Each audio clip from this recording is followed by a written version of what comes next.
We are live. We're live. Hey guys. Hello, everybody. What up? As you can see, we are missing Ben. Yeah, we are missing Benjamin, the Benster. He's having technical difficulties. Yeah. And as you can know, my voice is gone from LVO. Well, it was LVO is technically not the cause. It's just a lot of yelling. A lot of yelling? Yeah, a lot of yelling. Oh, happy. Ben said we're late. Huh. Ben silly. Oh, so, man, the last game at LVO for the top 8 was pretty interesting, huh? Yeah, from what I heard, it sounded like I'll just call it karma. Yeah. Oh, right. That's all I would call it. Would be karma. Yeah, that's all you can say about it. I'm pretty sure. It was literally the same thing that happened in the previous game, only the players. It was just a reverse situation. Yeah. And again, there was a lot of cheering in the chat, by the way, when that happened. A lot. Oh, really? Oh yeah, it blew up. It went insane. I went and watched it, and everybody lost it. Like, oh, my hero, and blah blah blah. Apparently, another dude is donating $5,000 to the guy for sportsmanship, an additional award for sportsmanship because of it. Serious? To the IG player, wow. Yeah. That he did it to. It was, I heard it was somebody from Riot that was doing it. So League of Legends, I think it is. That's interesting. Cool. Yeah. Man. Whew. Yeah. I mean, it was cool to, I guess see all those guys on the top table, their lists. I don't know. I guess I'm wondering what we're going to see after this from GW, if there's going to be any fixing of point values or something of that nature, to try to maybe kind of turn the meta a little bit. Well, I mean, it's about those memes you're seeing right now about what's about getting the Nerf bat and everything. So they're pretty. Yeah. Oh, Ben's here. Oh, it's Ben. He just popped right out. Yay! He got his Comcast fixed. Oh, thank God he's not naked. Saw a little too much of that this weekend. This is true. Anyway, it stays in what happens in Vegas stays in Vegas, buddy. That is true too. I know. Now, I want all the dirty little things. I want to know everything. But I must say, out of all of us, Ben is definitely the nicest dresser. That is accurate. Nicest dresser. Absolutely accurate. That, you know what, that is a way of putting words. TJ does say words occasionally. Huh? He does say words. Ben has got some style. He does. Yeah, he made us look like he was hanging out with some bums. I was hanging out with some bums. Oh, I wasn't that bad, so I'll just go with that. No. Mr. Canada. Hey, you know what? It was all right. It's fun saying I was from Canada. So I guess we all need to tell our different stories about how we felt about LVO. Yeah. Go ahead. It's your idea. Okay, I'll go first. I had a blast.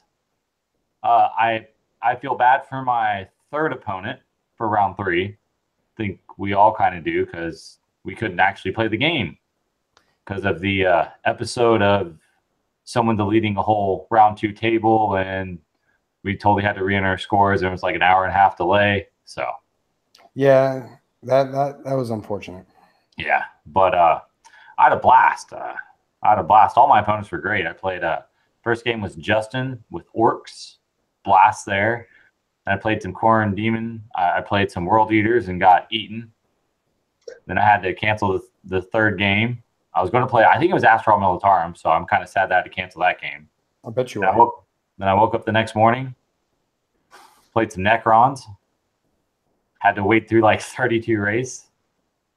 And then what else did I play after that? Then I played some Eldar. That was my first time playing Eldar in like 4 years or something.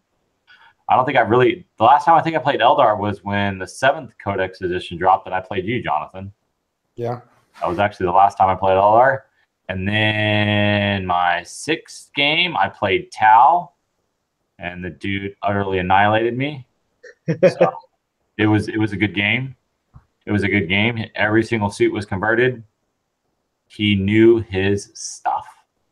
He had great target priority, knew where to land everything to make the most beneficial killing of all my units. So that's all I'll say. So, but other than that, I had a great time. Tournament was good. I can't wait to go back next year, bring a harder list, and so I'll see if I can do any better. Yeah. So for me, let's see. My first round, I played against. What did I play against? Whatever it was, I lost. I lost my first game. So it was nice because it set the tone. I was like, all right, cool. Well, I'm not going to win this, so I'm just going to have fun for the rest of the time. So it was a good early set. Man, I don't even remember where the heck I played. Huh. Anyway, the second round, I guess I ended up. I played against a really good guy, actually. I believe that was I played against. Might have been round 3 I played against guy, but the second round was a lot of fun. I had fun with the guy. It was a good opponent. Definitely exchanged. The first one, the guy wasn't super cool. But the second guy was pretty cool. And I did win that game. Third round, as TJ said, we actually went on to the YouTubers panel. And so we basically we had an hour to play. We would have had a lot more time, but so much crap was going up with the Best Coast Pairings app. I was having the same issue as last year where we were waiting for pairings. Nobody knew who they were playing. We're sitting there, and at one point we had one iPad for 500 people. So that was ridiculous. And everybody was literally in a circle and passing it, and everyone was like filling in the circle as it went.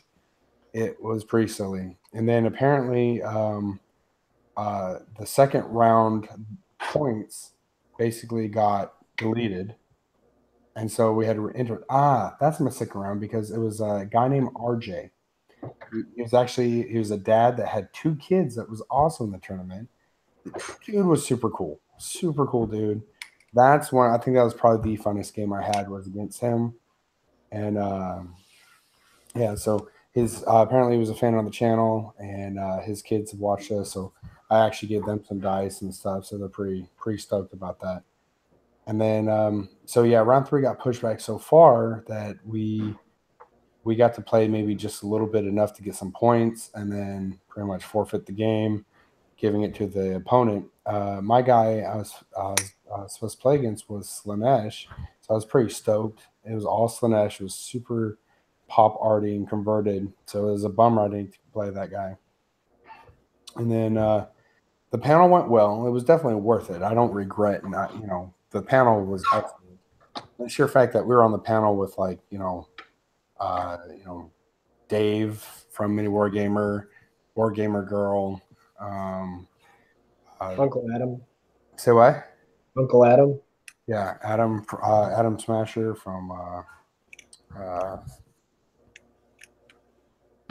Tabletop Minions. Thank you. I was getting there. And yeah, it's been a rough week. It's I think collectively, I think I had maybe 15 hours of sleep, and that's being generous for 5 days. But yeah, it was a lot of fun on the panel and everything. The podcast guys were there as well. It was great to meet them because basically you always hear their voice. You don't actually see who they are. But yeah, it was fun. The rest of the games, I ended up basically 2 of the games. I ended up tabling a guy on turn 3. I tabled a guy on turn 4. Those went well for me. I deep struck correctly, and then, the other ones were actually mistakes. I probably could have won them, but just dumb mistakes on my part. So I did play against the Eldar list. That was pretty rough. Everything was strength like 12 in the entire army, so they're all automatically hit. Yeah, all vehicles basically. So what about you, Ben? Let's see. So my first LVO, my first really big tournament, I did Warzone Houston and then LVO. So it was kind of different than what I was used to. It was enormous. It was huge. It was so cool, and I had such a blast. Everyone was really cool. Well, most everyone was really cool. I did have one opponent that I wasn't thrilled with, but everyone else was great. I had really good time, even when I was getting smashed. I ended up going 2-4, so I only got a couple victories. I didn't expect to get any, so I was actually pretty jazzed. I knew my list wasn't like super strong, but I just wanted to go compete. I wanted to go see what it was like. I wanted to go experience it, and I'm really glad I did. It ended up being a little bit more stressful because I had to be up at this time. I had to be down there at this time. I had these commitments, and there was so much to do, and we barely had time for lunch on most days, so it was kind of stressful. And next year, I'm thinking I might just go do some open play and then go see like all the other stuff that there is to offer, because there were painting tutorials all day long. There were all kinds of painting competitions, and there was AOS stuff going on, and I didn't get to soak everything in that I wanted to because I was playing, and that was great. Don't get me wrong, but I kind of want to see the other side of the coin next year. As for my opponents, let's see. First game I played Demons. He said it wasn't Chaos Soup, but I thought it was kind of Chaos Soup because he brought a couple different Chaos elements. He brought a demon attachment with a bunch of bloodletters, some Nurglings, and a bunch of demon princes. He brought a ton of cult. And there goes. He played both the cultist bomb and the bloodletter bomb. I got both in one game. Well, we got part of that. You What's that? So we got part of that. You froze for a little bit of that. No, Comcast. I was saying I got both the bloodletter bomb and the Comcast bomb. Freudian slip. Are you going through turbulence? You're. Oh, that's what's happening. You're shaking. I just moved into my new house. You're on my lap. Oh. I don't have a desk set up. Like I don't have anything set up. Like I literally plugged in my modem and my router as soon as I got home, and I still haven't even finished moving all my stuff in. And Comcast was like, "Oh no, just plug and play. It's fine." Anyway, so I got both. I got a bloodletter bomb and I got a cultist bomb, both in the same game, and it was scary because it was a 40-man cultist squad, and I got it down to 2-man. And then he goes, "Hey, you know what I'm doing next, right?" And I was like, "Yeah, I already know what's coming." And he just boom, dropped them all over me. I made 2 mistakes in that game, and he was very friendly. He was very cool. He asked me at the beginning of the game, he was like, "Hey man, you want to play real serious, or do you want to play, a little bit more relaxed?" And I was like, "Absolutely, more relaxed. Let's have fun." I was like, I just want to have a good game. So he was very cool, and he gave me some pointers afterwards, and he pointed out a couple of mistakes that I made. So one of those mistakes was, and it was something I learned to start doing very quickly. When he deploys Nurglings, and so Nurglings are kind of like scouts, they can deploy anywhere on the board as long as they're 7 inches from the deployment zone and 9 inches from the deployment zone, 9 inches from enemy models. So he put those out and blocked me essentially from putting my scouts out, and that way he had a nice area for him to deep strike into. It was nice and safe, away from everything, and that actually hurt me a little bit because then I couldn't put my scouts where I wanted to. And I wasn't effectively blocking off as much of the board as I wanted to, and that let him just drop his cultists right in my face. So the fact that he had that area where I could not move units in, he got first turn, and then he just dropped his cultists, and they were safe, and that hurt. The next mistake I made was I thought I had zoned off my back wall really well, and I had just left enough of a gap for him to drop a sorcerer and a squad of warp talons. And the warp talons immediately tied up one of my and my Razorback that had a squad of Marines in there. He managed to surround it completely. He surrounded it completely so that the 5-man squad I had inside of it couldn't get out. And then he ended up using his cultists to surround my other 2 Razorbacks completely so that my squads couldn't get out. Then he charged up Demon Princes and started hitting them with every bit of power he had. And I lost a lot of stuff. But I had a really good game. It was a lot of fun. Let's see. Next round, what did I play? I don't even remember. I know I got smoked. I know I got smoked. What was your final? 2 and 4. Yeah. And what about you, TJ? TJ? Huh? What was yours? Oh, I went 3 and 3. Yeah. Woo. Yeah, I did 3 and 3 as well. Yep. Oh, I played Space Marines. That was my second round. I played Raven Guard. Yeah, it was Raven Guard. Oh, how'd that go? I got schooled. I got schooled pretty bad. I know I played 2 different opponents who were playing Space Marines. One was Dark Angels. One was the Raven Wing. Actually, and then I played Blood Angels as well. But both the Raven Wing and the Dark Angel player had a Primaris Ancient. Primaris Ancient. They both gave him the relic that lets him pick a guy up on the 3-up. He gets to shoot one more time. Yeah. And he ran them right in between 2 huge squads of Hellblasters. So the first guy had a 10-man squad of Hellblasters, and then he had a 5-man squad of Aggressors, and the next guy had 2 9-man squads of Hellblasters. Oh, okay.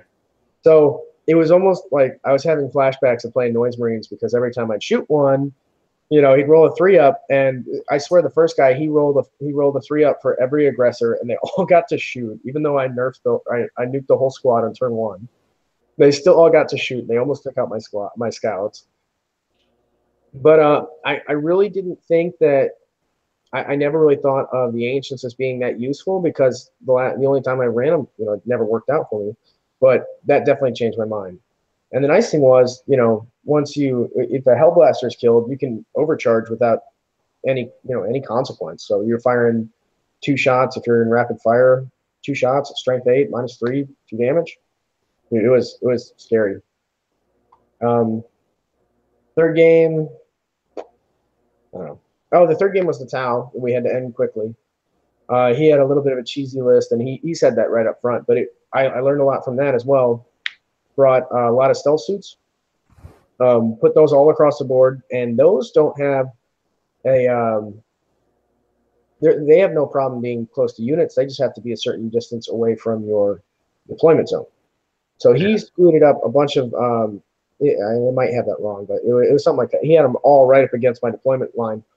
And then he walked them in, and then he started dropping homing beacons, which lets a unit deep strike directly onto it. The unit doesn't have to deep strike outside of 9 inches, so he dropped 4 commanders with 4 fusion blasters each, and he just started trying to nuke my armor, and somehow he whiffed all of his rolls. He didn't kill anything with 16 fusion blaster shots. He didn't kill anything. He probably only did like 10 wounds. 10 on 2s for crying out loud. Yeah, he whiffed bad. Talk about bad luck. Yeah, but he wiped out a bunch of stuff with Overwatch. It was pretty scary. Oh, okay. But yeah, and then the next game, Blood Angels, Imperial Guard. I played Imperial Guard. I won that game. Played Blood Angels. I ended up winning that game. And I won both of those games because I just zoned off my backside really well. My fourth game was really interesting because it was the Blood Angel game, and he had a bunch of stuff he was going to deep strike in, a bunch of Sanguinary Guard, and a bunch of characters that would buff them. And then he had 4 Razorbacks. And I zoned off my entire deployment zone so that he had no way to jump in. And he hid all of his Razorbacks, all 4 of them, right behind a building where I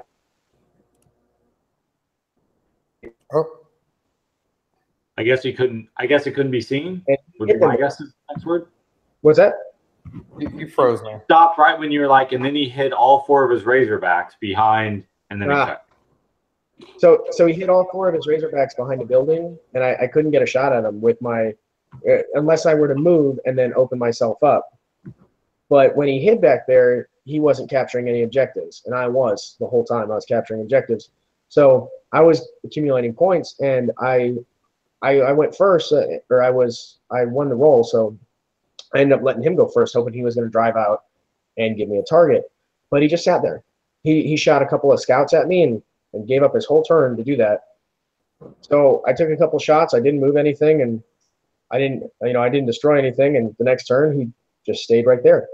He actually managed to take out a scout squad I had put up because they were within range of the assault cannons and the Razorback, and he just stayed there again. So I said, okay, well, I'm not gonna move and let you deep strike in. I'm capturing objectives this whole time, and I had attack squad on the whole other side of the board that I was moving up and capturing another objective with. And we sat there through 3 turns, and he didn't drop anything until he absolutely had to. And once he dropped those, I started laying down the hate. But the sanguinary guard is still really scary. A lot of the units he had were really scary, and that extra my +1 to wound when they charge, when Blood Angels charge, that's awesome. Nice. And then the last game I played was Dark Angels, and I was not a fan. Were they good, or what happened? Jonathan knows who my opponent was. Okay. Never mind, I got you. I remember. Okay. Yeah. I didn't know that people screamed at the top of their lungs for a judge until my opponent did it. And I was very embarrassed. I was. Wow. So you made somebody scream at the top of their lungs. He screamed at the top of his lungs, and all 500 people in that game room turned and looked at my table. And it's difficult to embarrass me. Jonathan's wife will tell you, because I am a little hellion when we go to the grocery store. But I was absolutely embarrassed. I could not believe that a grown man would. The worst thing is he's about ready to retire from the Air Force, and I was very disappointed. Yeah. Yeah, usually when you play a fellow military vet, it's usually a pretty fun game. So that kind of sucks. Yeah. You know, he got off Alpha Strike on me, and he did some serious damage. And I was like, wow, okay. And then I deep struck some Terminators and took out a scout squad, and he was pissy after that. And the rest of the game, he was pissy. And I was like, dude, what? Why are you upset? Hey, Ben, maybe he loves scouts as much as you do. Maybe so. Like his little babies. He was like, my babies. I'll tell you what, though. My scouts were amazing. Every game I played, my scouts were shots were bouncing off of them.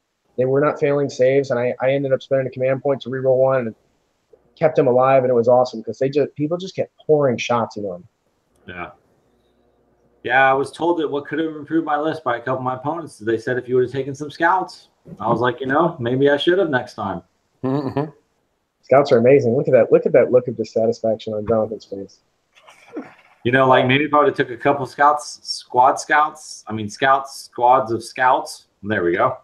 Wow, words. I could have maybe it would have helped me on my last game. I could add some more units out there to block off some deep striking positions. Very useful. What I used to do was I used to put my scouts out last, because then I was going to push them up the board. It depended on what my opponent was going to do. That I was put them out first, right? Yep, I learned that lesson real quick. When he put those Nurglings on, and he put them each on an objective, right down to an objective that he was officially capturing. And Nurglings are really tough to kill. Oh yeah, because the first one had the 2 objectives at the bottom, in the middle, and then at the top. So he put them right on those 2 in the middle, right? Well, so we had I forget which deployment zone it is, but it's one where it's like this. Yeah. There's the diagonals, and he got 2 that were, because it was like whatever. I can't. I'm also running on about 14 hours of sleep. It's been a rough week. I'll be right back. Okay, love you, bye. So when I take this, I need to go buy a bunch of Nurgling bases now. Nurglings are awesome. Man, there was just some really interesting lists and good builds. It's just interesting to see all the different combinations and all these things that these people do. It's actually amazing, And I think that's a cool thing when you're walking around The only thing I was kind of sad about is I didn't get finished with my games really quickly, so I couldn't really walk around a lot and look at the other army lists. Because last year it's either like I would win or I'd get my butt kicked and I'd be done in like an hour. So most of these games, like most of the lists I played, were really long, drawn out battles. There was a lot of movement and a lot of thinking and everything like that. So that was the sorry part, is I really couldn't walk around and see a lot of the armies and everything. So I'm glad I walked around at the beginning and kind of saw some of the stuff that people had laid out. I know some of the guys from Houston had some really interesting army lists. So it's good to see like John's, Eric's. I forgot the name of the guy that they almost had get to the top table. If he would have won his last game, it was a real close game, he would have got to the top table. Forgot his name, but that would have been cool to have a guy from the Houston area get to a top table. So, hey, Clawfoot asked Ben, why did the Dark Angel player call for a judge? So I was unaware of a rule. I had not heard about this at all. It was my own ignorance, and I was totally cool. You know, like I was just like, I just didn't hear about this rule. But he was trying to fire into, I had 3 characters, and he had wiped out 2 squads of Sternguard vets that were blocking them, and they were the closest unit. So he wiped out the closest unit, and he started firing at my characters. And then he goes for my warlord, and he's going to pick off my warlord. And I was like, wait a minute, you know, this lieutenant is closer. How are you targeting him? And he started to explain the rule, but I didn't understand it. I wasn't familiar with it, and I was like, you know, can you show me? And I was totally cool with it. And he started to get kind of frustrated when he couldn't find it in the packet, and he tried to look at it, pull it up on his phone, and he was starting to get frustrated. Like, hey, dude, we'll just get a judge. It's cool. We got plenty of time. And I started looking for a judge, and you know, he's getting cranky that there's not a judge nearby, so he just screams at the top of his lungs. So he was targeting. So all your characters were equidistance away? No, they were not. So they were lined up, sort of like this, and he was targeting the back character instead of the closest character, which he already put wounds on. Now, he was absolutely right. Yeah. He was absolutely right. I was just ignorant of the rule. I did not know about it. But that's all I wanted. I just wanted clarification. I hadn't heard of it before. I didn't think he was lying to me. I just didn't know. Yeah. And I was, you know, very forthcoming with that, and I was super chill. But I don't know. Ever since I wiped out his squad, his scouts, man, So he was upset. Man, so few things for LVO for me that were kind of like get you mans were so my first player, I remember what he played. It was a cultist bomb and a bloodletter bomb with Nurglings that would capture the objectives and all this jazz. So my biggest get you was that the first floor of all the ruins were, you couldn't see through them. Block line of sight. So if you deployed, so there was a few ruins actually that I should have not allowed it, because yes, you couldn't, it looked like a normal box, but when you lift it up, you can go inside. I was like, I was like trying to be cool, and I was like, yeah, sure, you know, go in there. But I was like, man, you can't really get. You weren't allowed, if it's impassable, if it's closed off, you're not allowed to do anything on it. Yeah, well, that's not how it was played. Oh no, but yeah, it said it in the packet. So the thing was that the guy basically put Nurglings next to an objective that was near the building, right? Square building right here, right? The objective was just sitting out here, and he put some Nurglings here. Cool. He used something to basically infiltrate something else. I think they were cultists, actually. Yeah, he did something to infiltrate cultists. Again, I don't know if he cheated. That's the bothersome thing. Yeah. Anyway, but he used it to basically outline the building. And it was a thing of, I didn't know if I can, I didn't know I can charge something you can't see, because I didn't know that. And apparently you can charge something you can't see. Yep. And the problem is, I didn't play it that way for that round. You know what I mean? I would have assaulted those cultists right out, been like, all right, sweet, I'll take out these things, because I was like, I can't even get in building. How am I going to get to these guys? You know what I mean? And I was like, I was screwed, and you know, it was my ignorance that screwed me on that one. But he kind of played it kind of chipsy anyway, you know. So I didn't have a real good time. That wasn't a fun game.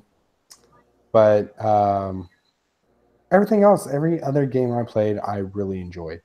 And like Ben was saying, I kind of felt like I was rushed. You know, I mean, everything was like boom, boom, boom, get this done, do this, go here. It was like, oh, you got 30 minutes for lunch now because we had an accident. Now we're pushing lunch back. And it's like, go run somewhere to get some lunch. And you pretty much were screwed to eat the lunch provided, which was a $12 hot dog.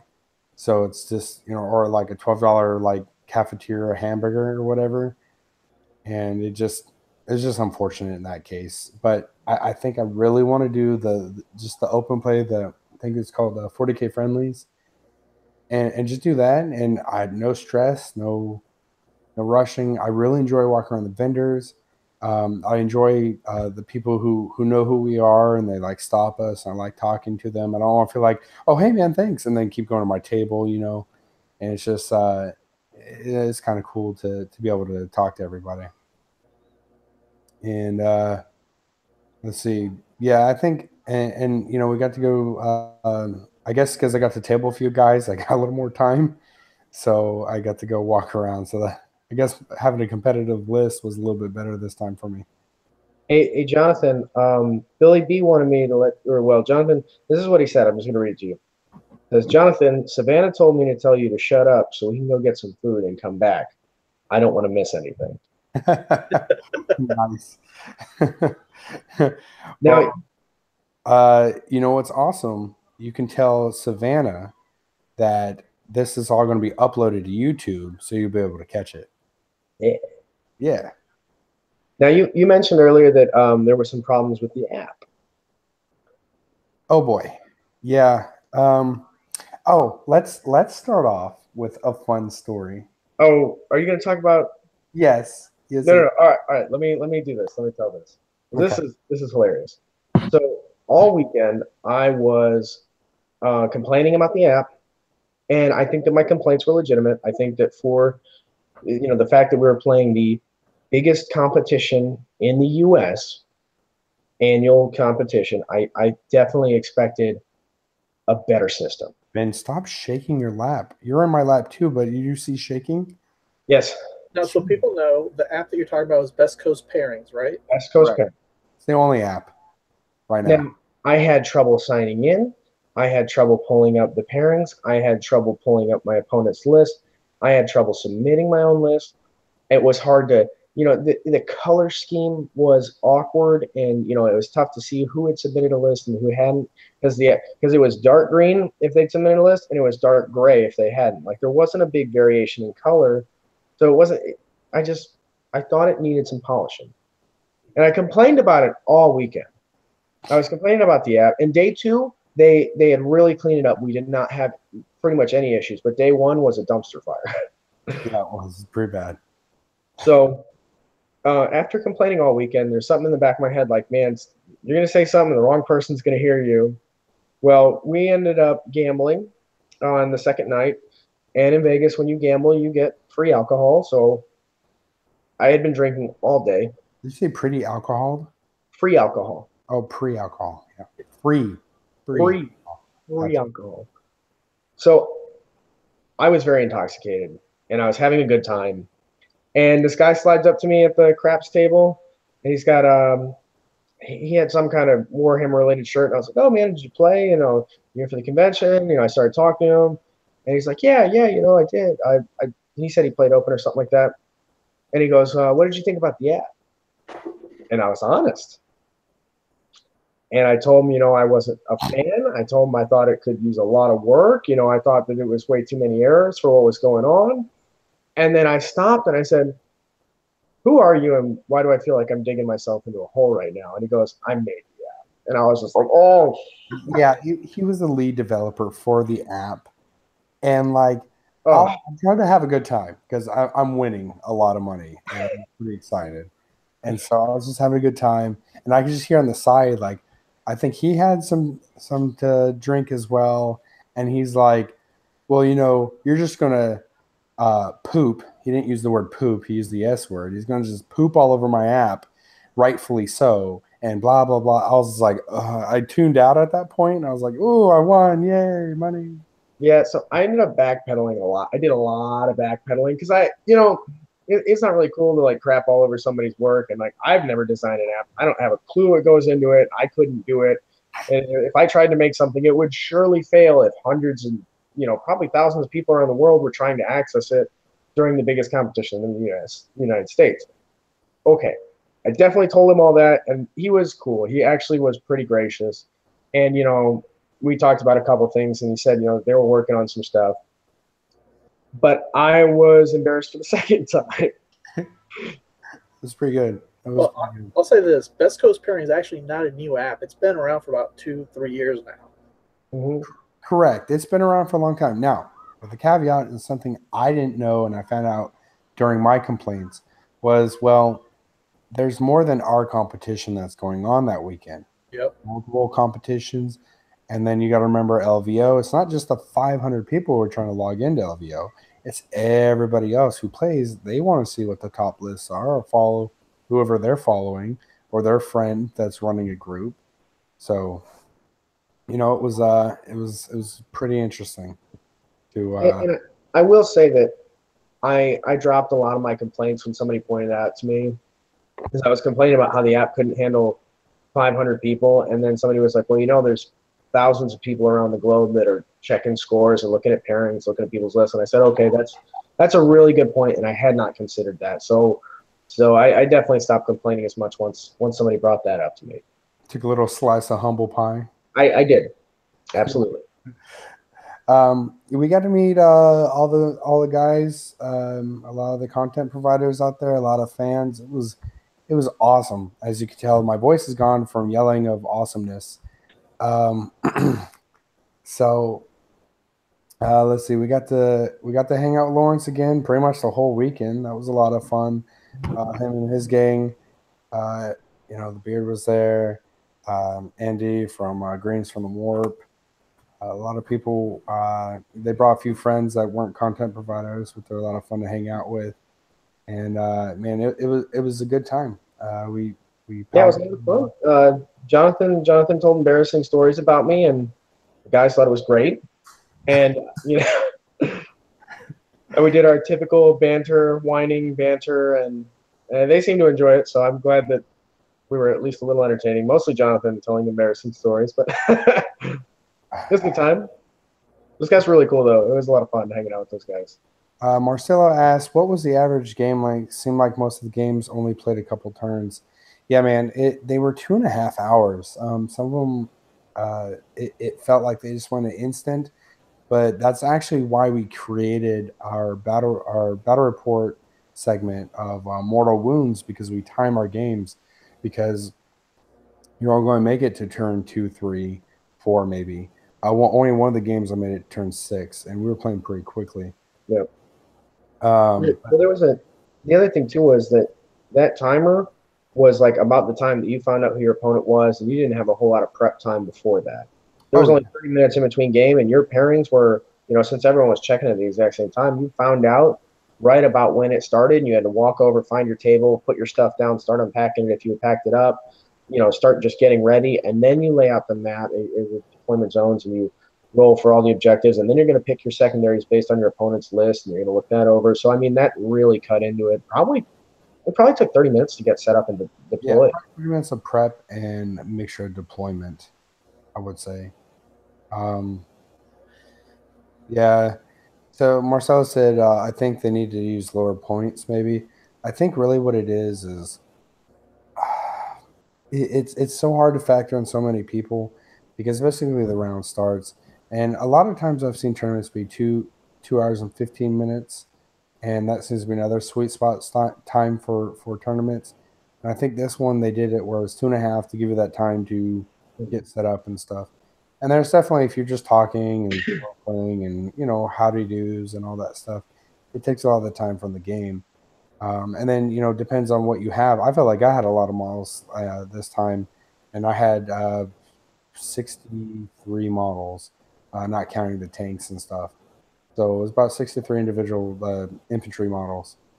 And so it just goes based on like your deployment and everything like that. So I think maybe a lot of people are talking about 1750 being the new point system, maybe to help with the time, but I don't know. We'll see where it goes. 2,000 points though didn't seem too bad. I mean, it's just hard to fit, you know, 3 2.5 hour games into a single day and have time for anything else. You know, people got to use the restroom. You know, people got to eat. You got to go find your table. Like, I mean, it's really hard to fit all of that into one day, and then you do it all again on the next day. I mean, plus registration and any sort of issues you have, and the whole thing gets backed up. Like, I mean, it's easy for things to go awry. Yeah. Yeah, Brent said friendly and narrative are both good events usually, and pickup games can be done that way too. And as for points, yeah, 2K is a lot for 500 people. Yeah. It's true. Got 500 people packed in the room. Now, I will say the room was nice and cool for 500 people. I was very happy with that. It wasn't hot, it wasn't muggy or smelly. There was I did not have a lot of times where I was you know concerned with the smell. There was not a lot of bad smells that might be associated with an event. I mean, Well, yeah, I mean that's it's all not a magic tournament. So Ooh, shots fired. I didn't hear you. TJ talked over you. Oh, I said because it's not a magic tournament. Knowing how it all went for y'all, if you guys were going to do it again next year in the competitive lists and the format, what would you do different? Or what you packed, what you did, what you took with you? I'm not talking about armies. I mean in general. Oh, in general? Okay. I think the one thing I do is I stole a lunch tray for my display board, so that helped. Definitely. I didn't get my display board finished. So definitely having a better display board. I think another thing I'd probably do is I will definitely probably go swing by the grocery store on my way there. Probably pick up maybe like something to make like small sandwiches or snacks to bring with me into there so that I could actually snack during the day, even though you're not supposed to be outside food and drink. But there was a lot of people who brought a lot of outside food and drink. So like my flask. Well, people brought flask and other stuff, but a lot of people brought snacks. There was a lot of people eating. Yep. And I know it was not coming from the food area. So one of my opponents was having a nice fun bar. I would just call it that, a fun bar, as he was eating and playing. What's a fun bar? I know, like a special brownie bar, you know. Oh, a special brownie. Yeah. Oh. Yeah, he was having a special brownie bar. He asked me if I wanted some. I said, if I didn't get tested at work, I would love to do it with you. I would have said no. That's the only thing holding me back. Huh? I would have said no because drugs are bad. Okay. Yeah, kids, drugs are bad until you reach the legal age where it is legal in your state. Well, he was from California, so for him, I guess it is, kind of there. Isn't it legal in Nevada? I saw a sign that we were driving around that said it's legal now. Come get it here. Oh, really? Oh, wow. I didn't hear about it being legal in Nevada. I guess so. I mean, I'd be surprised if it wasn't. I mean, you can drive around with an open container and walk around with, open container, drunk as hell. You can be standing there drinking a bottle of beer and someone just offers you some good stuff, right, Jonathan? Oh, my God. We were offered cocaine and hookers, literally. Yeah. On 3 or 4 occasions. Yeah. The guys are like, so, dude, even in the middle, when I was sitting there talking to Lawrence, the guy came up. He's like, hey, you guys interested in some LSD? Lawrence is like, nah, I'm good, thank you. He's really polite about it. I was like, yeah, man, thanks. Like, no, we're good. Hey, what do you say to that? No thanks, I guess. Yeah. I think just what you said, Jonathan. No, I'm good. I'm good. I think I'm good. Yeah, and you got the CD people over there in Old Vegas and walking up to you like, I got girls, man. Yeah. Are you straight? You straight? I got party favors. You want party favors? Like, nah, thanks. And it was like we had to run back into the casino because it was like a force field, a safety zone to run back to where they couldn't get you. But it wasn't. I tried to escape one guy, and I walked back in because he was like following me, and I was like, God, dude, like I don't want your drugs. Right. And I go inside, and I see another guy who had already offered me hookers and cocaine. And I turned around and I was like, uh-oh. And I started walking away and he comes up, he's like, what you running from, man? And I was like, oh, dude, no, I don't want any of what you're selling. So we were going to walk into the casinos. I'm like, well, let's go check out the other one. And we're already walking out. Has he been getting caught by somebody and talking to that guy? I was like, what did he say to you? Because all I could see was he was talking. Then comes out, and I was like, man, something went down. Like he's like, don't run. Like it was creepy because he was like, what you running from? It's like, oh no.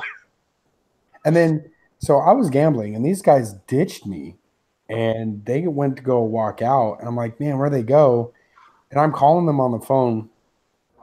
And so I was by myself, walked out of the casino, and I had them on the phone. I was sitting there, I was like, where are you guys at? Like, oh, we're here. And I had to go walk down there. As literally as I'm walking, like I see a lady like approaching me, and she's like making eye contact. And I was trying not to look. And she goes up to me and goes, hey, are you interested in I don't know what she said, but that's all I heard. And I was like, I'm good. And I kept walking. And then I hear, hey, Canada. And I was wearing a Canadian shirt from my trip from Vancouver. And I was like, oh, I need an adult. I need an adult. Started walking faster. I'm not a small guy by any means, but it was kind of funny because I was getting catcalled and I didn't like it. I was going to run. I was like power walking to where they were. Like I heard the terror in his voice. It was pretty great. Oh How man, much terror did you hear? Was it a lot? Was it like, oh my goodness? It was just kind of like, oh no, I'm gonna get raped. Poor Jonathan. yeah, it's pretty bad. Overall, such a blast. Oh yeah, it was a good Such a time. good time. Oh, Jonathan made me face my fear of heights, which was super cool. I'm proud of Ben. So if you guys haven't been to Vegas, the Luxor is that giant pyramid, and me and my wife had actually stayed there, and I had found out because I was complaining about the elevators that felt like they were going to break and we were going to die, but they said no, it's because they go up at an angle and they shift and shafts, like they get air and wind and stuff like that. And so Ben's like, well, let's go do that. I was like, all right, man, because he's afraid of heights. And so we go to Luxor, and he gets on the elevator with us. John came. We had John the Viking with us. He actually came out with us, and we picked the elevator up, and it starts like it shifts so much where you actually lean against the wall, and then I was unimpressed. It was just like being on the jet. So since he got frozen, he kept saying it's like being on a jet when we used to fly in the military, which is fine. We're on a jet, we're on a fuselage. It's way different than being on something like an elevator shaft and a metal box. Yes, you're a metal box flying, but you have capabilities of still hovering or flowing down the ground, safety if all engines fail. However, in an elevator, there's not so much. So not so much safety is there. And so I'm glad he froze again. So anyway, so we get all the way to the top. We're actually midway. We're about the 15th floor up, and then we walk out. And the ledges you can just sit down, and ledges you can just feels like you're gonna die because it's the guardrail is about midway, a little bit higher. And it's just that you get a little bit of vertigo. So Ben, you want to explain your time coming over this? Okay, so as mentioned, I'm super not cool with heights. Being on a jet is fine because I got walls around me, and if I look out the window, like there's still like a door in between me and the window. Like at no point do I feel that I could possibly fall. So I'm cool on the jet, like no problem whatsoever. But when there's like something that's somewhat waist high, and there's the theory that I could tip over that and plummet to a grisly demise, I'm not a fan. So the most interesting thing was that pyramid building. It is complete. completely terrifying. Goes all through it, and there's not. It's just completely hollow. You froze, Ben. Still frozen. Am I cutting out? Yeah, you're kind of bad. Well, I'm just happy Ben overcame his fears, to be honest with you. He looked terrified when y'all asked him to go up. He did. Yep. Let's start a new game. Fill in what Ben was going to say. Yeah. Yeah, so something contest. I'm definitely scared of heights. They were like, "You gonna go?" I'm like, "No, I'm good." yeah, he just outright said no. TJ just didn't go at all. Nope. I don't need that life choice. I don't need that anxiety. But I get freaked out looking down on the 6th floor of our building. so long story short, after 15 minutes of leaning on the edge and wait for Ben to come to the edge of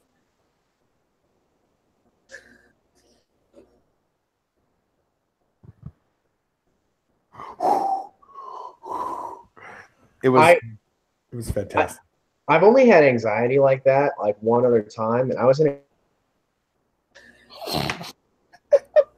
Is it only when I talk? Yes. He was trapped inside of a flying walrus on top of a plane. I was in a deer stand, and I thought I was, and the wind was creaking me and my big buddy around, and I thought I was going to fall out of it. But I had so much anxiety standing up. A deer stand? Yeah, he's a hunter. He's No, hold on. He was scared of being in a deer stand? Yeah. Okay. Yeah, I get scared when I'm like 80 feet above the ground. I can handle 20.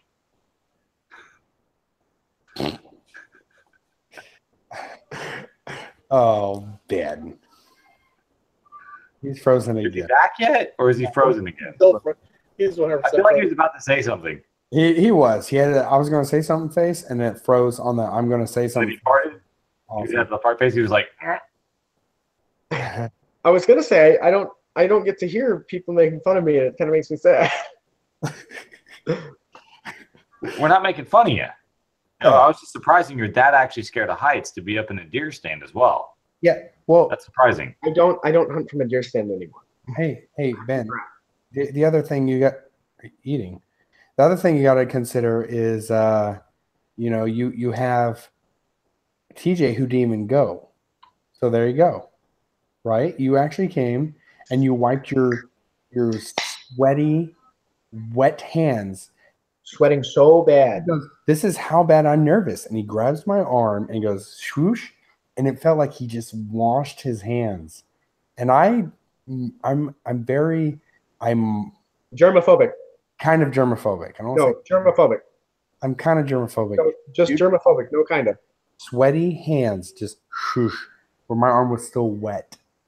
And after that, I was being real cool about it. And I was like, hey, man, I'm glad you got over fears, but don't touch me again with your sweaty hands. He didn't say it that politely. Yeah, I have specific choice words that I can't repeat here. Face phobias. Yeah. It was hilarious. It was. But so anyway, I think we covered LVO. We got interviewed by Frontline Gaming. We'll add that to the comments. That's linked to their channel on Twitch, and we have the timestamp of where we actually were doing an interview with Frontline Gaming, which was really cool. Got more inner workings with the guys at Frontline Gaming. Super Y'all missed cool. it froze again, and it looked hilarious. What? Because he was eating, it was like, whoa. Oh. But yeah, the Frontline Gaming guys, super cool group of guys and girls, and they're really helpful and they're really cool to meet and everything.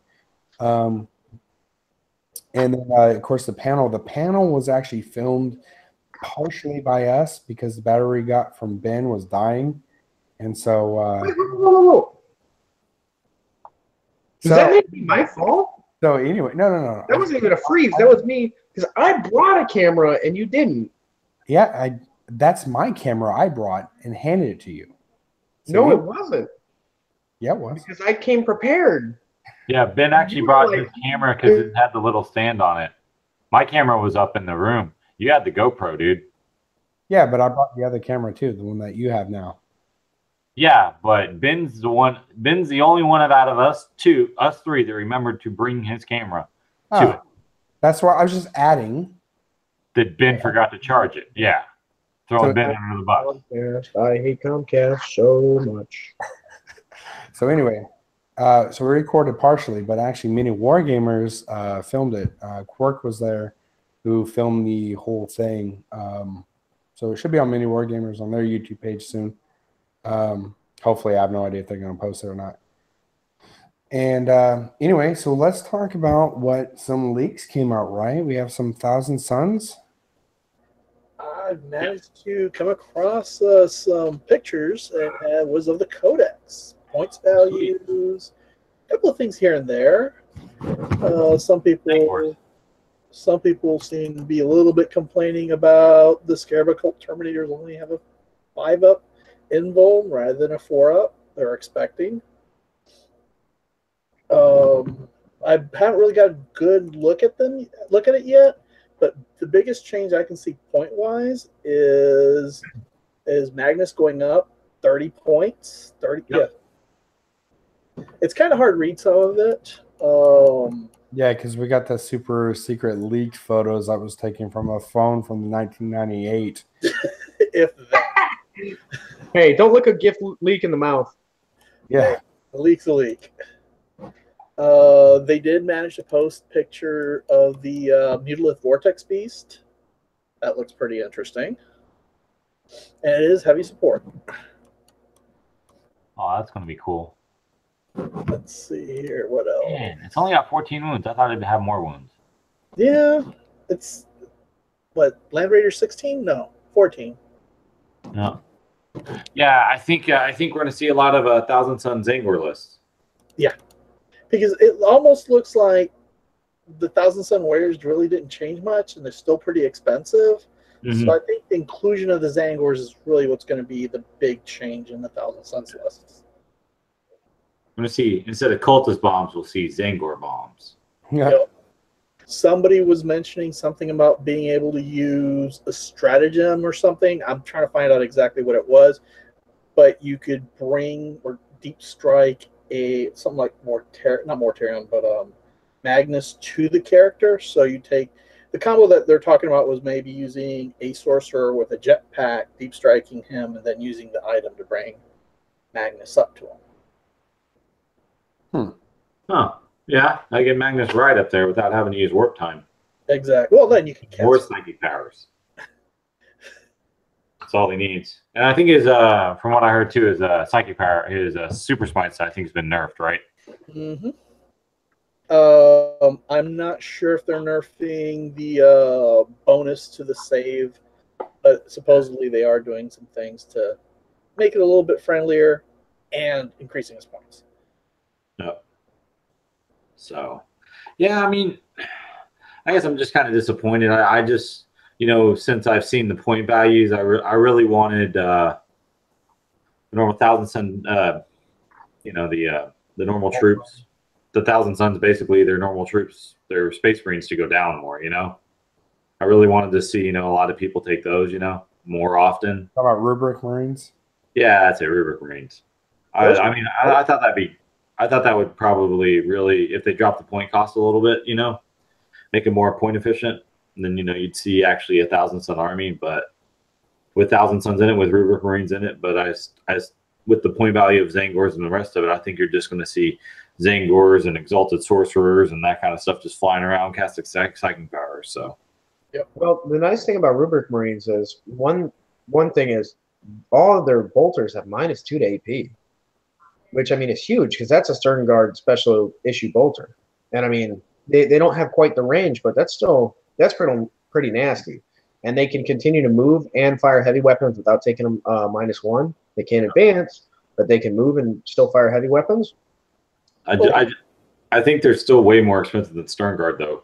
How many points I was about to say that, dude. They're way more expensive than Stern Guard, and you guys now get some BS special bolter because I got to play a list against that. That was fun. Who am I? No, the dude brought the RJ guy. Actually, he brought nothing but what you call it, the new Space Marines. Primaris. He brought nothing. It's like a whole Primaris army. It's a lot of fun. Yeah, I saw a lot of Primaris. Yeah, his Stern Guard though is all the bolters pretty much were all -2, and then if you rolled a 6, it was like a -3 or something. So Storm of Fire. Yeah, that. Yeah, because I mean that Blood Angels dude made it all the way to the top 8, playing pretty much. He had Primaris Marines. He's playing Blood Angels. Is amazing. I looked at the Primaris definitely were proven more viable. It didn't look like anything special. Primaris are more viable than I'd given them credit for. I will say that. My opponents didn't have a whole lot of trouble of moving them up the board. They didn't have a whole lot of trouble of, I mean, with how expensive they are, throwing that ancient in there really helps. I'm frozen on it. Yeah. Oh no, you're just not moving. Just no one was moving. I thought it was frozen. You're good. Keep going. We got you. No. We were just I didn't say something embarrassing. But yeah, I was surprised. People made really good use of them. They were able to walk them up the board. They were able to still, take shots, and that ancient actually helped out a lot. They recouped a little bit of the cost of the Primaris, and it hurts when you lose one. So I'm really excited now to field some of my Primaris. I want to bring some intercessors. I want to see how they play. I really want to bring some Reavers. I really want to see how they do in combat, but I just wish they had a little. I wish they had close combat weapons. I wish Primaris had close combat weapons. Yeah. My Inceptors did quite well most games I played with them. Yeah. Yep. Captured a lot of backline stuff, dropped them in behind lines at the end. Took out a couple scoring units that were, trying to get like recon on me. Dropped them in and took them out like that. Yeah. That's really powerful. I did not try and stop recon as much as I should have. Yeah. That hurt me in the long run. Yeah, that was one of the things that did hurt me was the fact that a lot of people did use recon against me. So I was playing a gun line, so I didn't ever take it. So now we're talking about bring back to the Thousand Suns. Oh yeah. Did you guys see the Mutalith Vortex Beast profile? That's pretty awesome. Yeah, me and Felipe talked about it. It's got 14 wounds. Yeah. Yeah. I thought there was going to be more. What? Oh, nothing. Yeah, I mean, it looks pretty impressive. I thought it was going to have either more wounds or maybe like toughness 8 or something instead of toughness 7. I think that almost everything's being kept to being under toughness 8, and only a few special things are being allowed to be toughness 8 or higher. Yeah, you're probably right on that one, sir. If Mortarion's not toughness 8.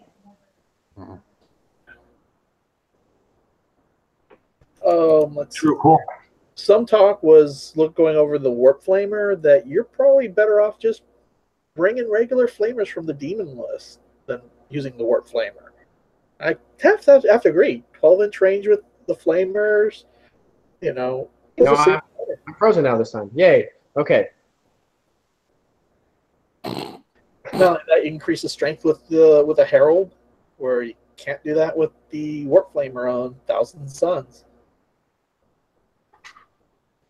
Yeah, so going over some of the stuff, it looks like you're gonna, because you know how like when we play Death Guard, we're limited to specific things from the Chaos Codex. Looking over what's available, it looks like man, some of this stuff is absolutely terrible to read. But the heavy, at least, they do have the Land Raiders. Looks like they can bring the Predators, a Vindicator, the Fathers, the Maulers, the Forge Fiends, and the Mutalith Vortex Beast, which is pretty good because Death Guard kind of lost some things out from the Chaos Codex. Does Death Guard get Helldrakes? Yeah, they get Helldrakes. They get Helldrakes here. I'm going down here. They have their demons. Looks like they can add demons. And they got some named characters. They got Armon and Magnus. Looks like. Armon's points both on disc and off stayed the same. Yep. Just Magnus shot up 30 points. Which, I mean, was not too bad for what he does. I felt pretty good. I did feel good during that game. I killed the Magnus turn 1. I really wanted to shoot a Magnus.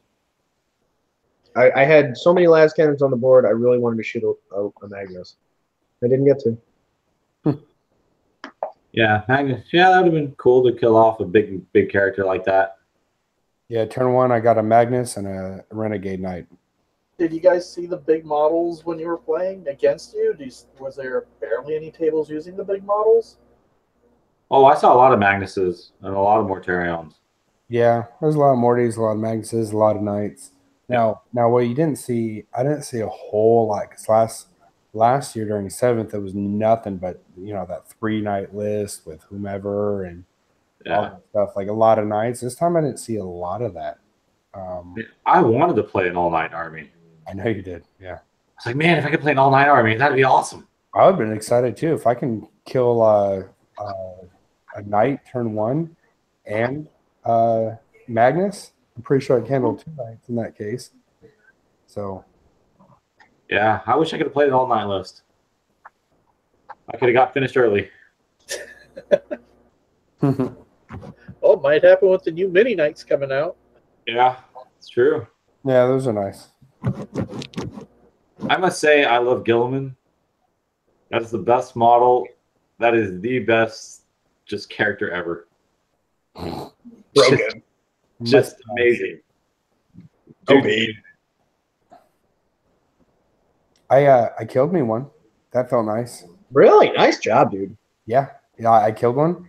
He came back with 2 wounds, and I killed him again. Yeah. Yeah. Did Abaddon kill him? Nah.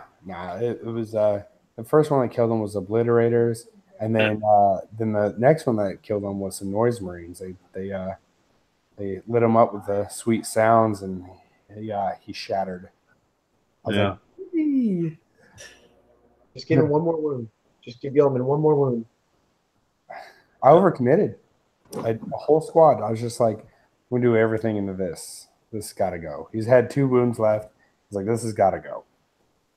Anyway, that's worth it. Oh yeah, I think Gilliman's just right where he should be on points. Yeah, if he had one more wound. No, he's good. 9 wounds, perfect. I'm going to point out. I don't know if you guys seen it, but someone had left a comment and said they got tired of us hating on Robbie G, and TJ is the fanboy of Robbie G because he gets to play him. I will say you know what? He's not immortal. And it was nice to actually do some shots and take him out. Now, him coming back is rough. Yeah, that's pretty rough. I didn't know he came back because I knew in 7th he came back, and I never killed TJ's to find out if he came back. So when he came back out, he was like on like 3-up or 4-up or whatever. He's like, he gets back with D6 wounds. And I was like, oh, great. Yep. Back up. Yeah, but no, he's a beast. Yeah. I mean, I had my own Bobby G. I brought a chapter master and a lieutenant, and I parked them right next to me. I brought the salamander. That's pretty close, Ben. I know, Ben. That's cute. Hey, at least I could reroll the hits, and I could reroll 1s to wound, and with 8 las cannons, you're probably wounding everything on 2, so I got to reroll a lot. Ben, it's a close combat aspect that you have no clue. Oh, yeah. No, my chapter master stayed far away from combat. I put 21 wounds on Gazgul Thraka. Ugh. Wow. Wait, how many wounds? 21. How many wounds did he even have? Well, that's how many wounds I dished out. Oh, okay. I killed him like 10 times over with. Yeah. But yeah, it was bad. That would have killed my Spartan. Yeah. I killed your Spartan turn 1. I remember. I know. I was so upset. How do you think Magnus in the Knight turn 1? How do you think that guy felt? Yeah. I had Alpha Strike, and he was like, oh, that happened. I was like, yeah, I'm going to kill Magnus before he gets all his spell BS off. Yeah. And, yeah. You have to. Oh, yeah. That bums me out because that happens so often. You know, if there's 12 las cannons on the board, which I easily had 12 las cannons. No, I had like fucking like 14, 16. Words, Ben. Yeah, I know. Yeah, I definitely agree with Tyler that they get a new Gasgog model. Yeah, that would be nice. Because that one's a little tiny to be Gasgog Thraka now. Right? He used to be big. Yeah, maybe other orcs are just eating their vitamins or just getting bigger around them. I don't know. Nah, he should be the size of like a Redemptor Dreadnought. Hey, I wanted to ask you that. How did your Redemptor do? Our Redemptor? Yeah.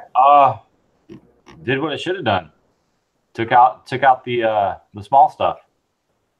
How do you think he does for his cost? Oh, not point efficient. No. Yeah.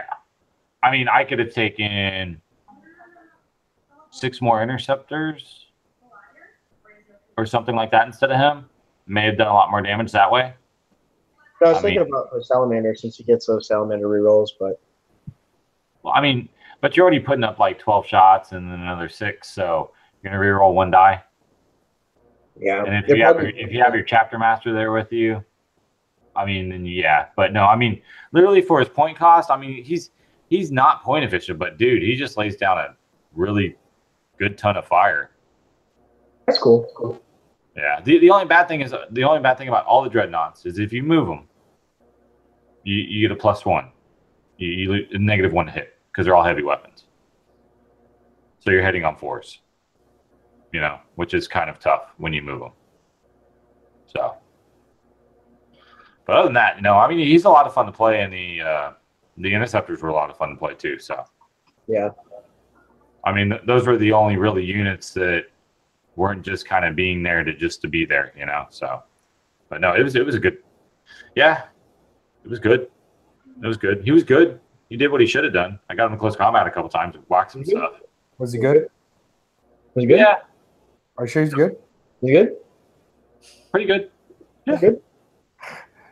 Yeah, I was thinking about putting some dreadnoughts into a Salamander list since they could take advantage of those rerolls, but I don't know. Oh, if you're going to take it, you might as well pay the extra 20 points to take a Venerable Dreadnought. Yeah, I was thinking Venerables. They hit on 2s. And a Contemptor can move 9 inches, and I've got 3 Contemptors, so I might try running some Contemptors up the board, and because then they can reroll a melee attack as well, give them a multi-melta, and run them up and get them into combat. Yep, pretty potent. They are pretty brutal. The Contemptor Fist isn't bad, so. So reeling it back to 1,000 Suns, I was actually looking at the Scarab Occult Terminators.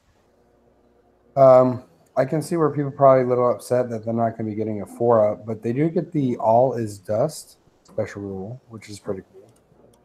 So they get to add 1 to the saving throw for the Terminators if the attack has the damage characteristic of 1.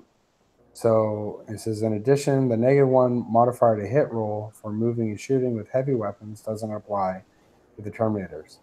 So that's pretty good. So that means that if you're getting shot with something with damage profile 1, you are getting a 4-up invul and a 2-up save, which you're already getting anyway. But if you go to a negative of a 3, you go back to a 2-up. So, yeah, you're basically getting a 1-up save, pretty much. Yeah, but you can't have it, obviously, and then that goes. So you're getting a 2, and then a -1, you're going back to a 2. So you're always getting that plus modifier for the thing, long as his damage profile isn't like a las cannon or something. So las cannons, big, heavy, hitting weapons, you're going to be taking a 5-up with that. Or just two round weapons, which is kind of a bummer because that's the big thing you want to fire at Terminators is something that's just going to do 2 damage apiece. You can just wipe Terminators out. Yeah. Very good. Yeah. Or even a Demon Prince with double Malefic Talons. They're -2 with 2 damage a pop. Mm-hmm. Yeah. Mess some Terminators up real quick. And Andrew asked, do you think Bobby G is overpowered in a non-Ultramarines list? No. No. I mean, the 12-inch bubble is nice, but yeah, you're just re-rolling 1s. You can get that from a lot of other stuff that's a lot cheaper to take. Yeah, he's a monster in combat, but can you put him into anything, any kind of delivery system? No, he's going to walk across the board. Yeah, so I mean, Yeah, he won't get shot at. Huh? he won't. I mean, he won't be able to be shot. So I mean, you can, as long as you bubble wrap him, you can walk him up the board. But I think most Imperial armies are going to be taking like Saint Celestine and I saw a couple of those. yeah, Saint Celestine, or they'll be taking assassins or something like that to help out their Imperium army. They're not going to be Bobby G. You're really just going to see him in Ultramarines lists. And you're going to see a giant gun line. That's usually what you see with him as a gun line. You know, I actually wanted to say something about Assassins too. I played Assassins on 2 separate occasions. And the first time I ever played Assassins, I was just floored by their weapon profile, just the stuff they had. And I was very intimidated by Assassins. And I played a list, and the guy had two of each assassin. Dropped them on me, and I realized that they fall pretty easily. Which one, the Evasaur? Which one do they have? The Kulix Assassin, or which one? He had one each. Well, I mean, like, he had all 4 of them in there, the sniper? Yeah, he had multiple of a couple. He had 2 of the Vindicare, which is the sniper. He had, I think, 2 of the Evasaur. Yeah. And he had one of the Colexus, which is the psychic one. Yeah. And then he had the female, who gets into close combat pretty easily. She can deep strike really close to stuff. Oh, yeah. I think the worst one was the Colexus, because once he got into combat, he was really gross. And every shot, every hit against him was on a 6. So you were basically firing Overwatch at him no matter what you were doing. Oh, yeah. Yep. So that was kind of scary. Yeah. Assassins are good, so yeah, but no. I couldn't believe how easily I put him down. I put him down really easily. Yeah. I mean, I guess my whole thing right now with the Thousand Suns and all the leaks that we've gotten so far is I'm just not excited because you're not going to – Rubric Marines still aren't feasible. And to me, those are like the coolest thing about the Thousand Suns. Well, before, we jump the gun, right? We don't know what the stratagems are. Yeah, you're right. We have no idea what these stratagems are. We have no idea because that can help a lot. Yeah, the points. Yeah, they could have like super bolters or something, right? Their bolters are already pretty good. Maybe like fire twice or something like that. Stand your ground because that was an old Thousand Sun thing. They used to kind of just stand there, and that was like they would advance and just blow you to pieces. So maybe they'll do something like that, or maybe I don't know all the powers yet too. Maybe there's a power to help increase their saves. That's going to be big because you're going to have 3 sets of powers I'm going to be drawing from. Heretic Astartes, this new one, and the Thousand Suns one. So you're going to have 3 sets to draw from. And let's not forget that the Rubric Marines are also a Space Marine with an invul. And we know full well those negatives are pretty big now, right? So having the invul now is a little bit more important.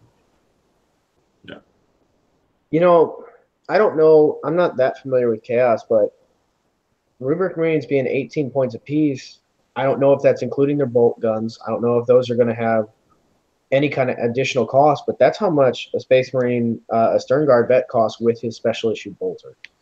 So, and the Stern Guard gets an additional attack, and they get additional. I think they have additional leader. No, they don't have additional leadership. They get an additional attack each.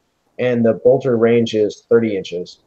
So Rubric Marine, so can cast a psychic power too. So looks like the Inferno bolt gun as well as 2 points apiece. So 20 points. So 20 points for him. 20 points, but then you have the ability to cast psychic power. So and invuls and move and shoot heavy weapons. Yeah. So because they fire a Soul Reaper cannon, which is heavy 4. Strength 5, -3, 1 damage apiece. God, I wish assault cannons sounded like that. Yeah. God, Lord. Yeah.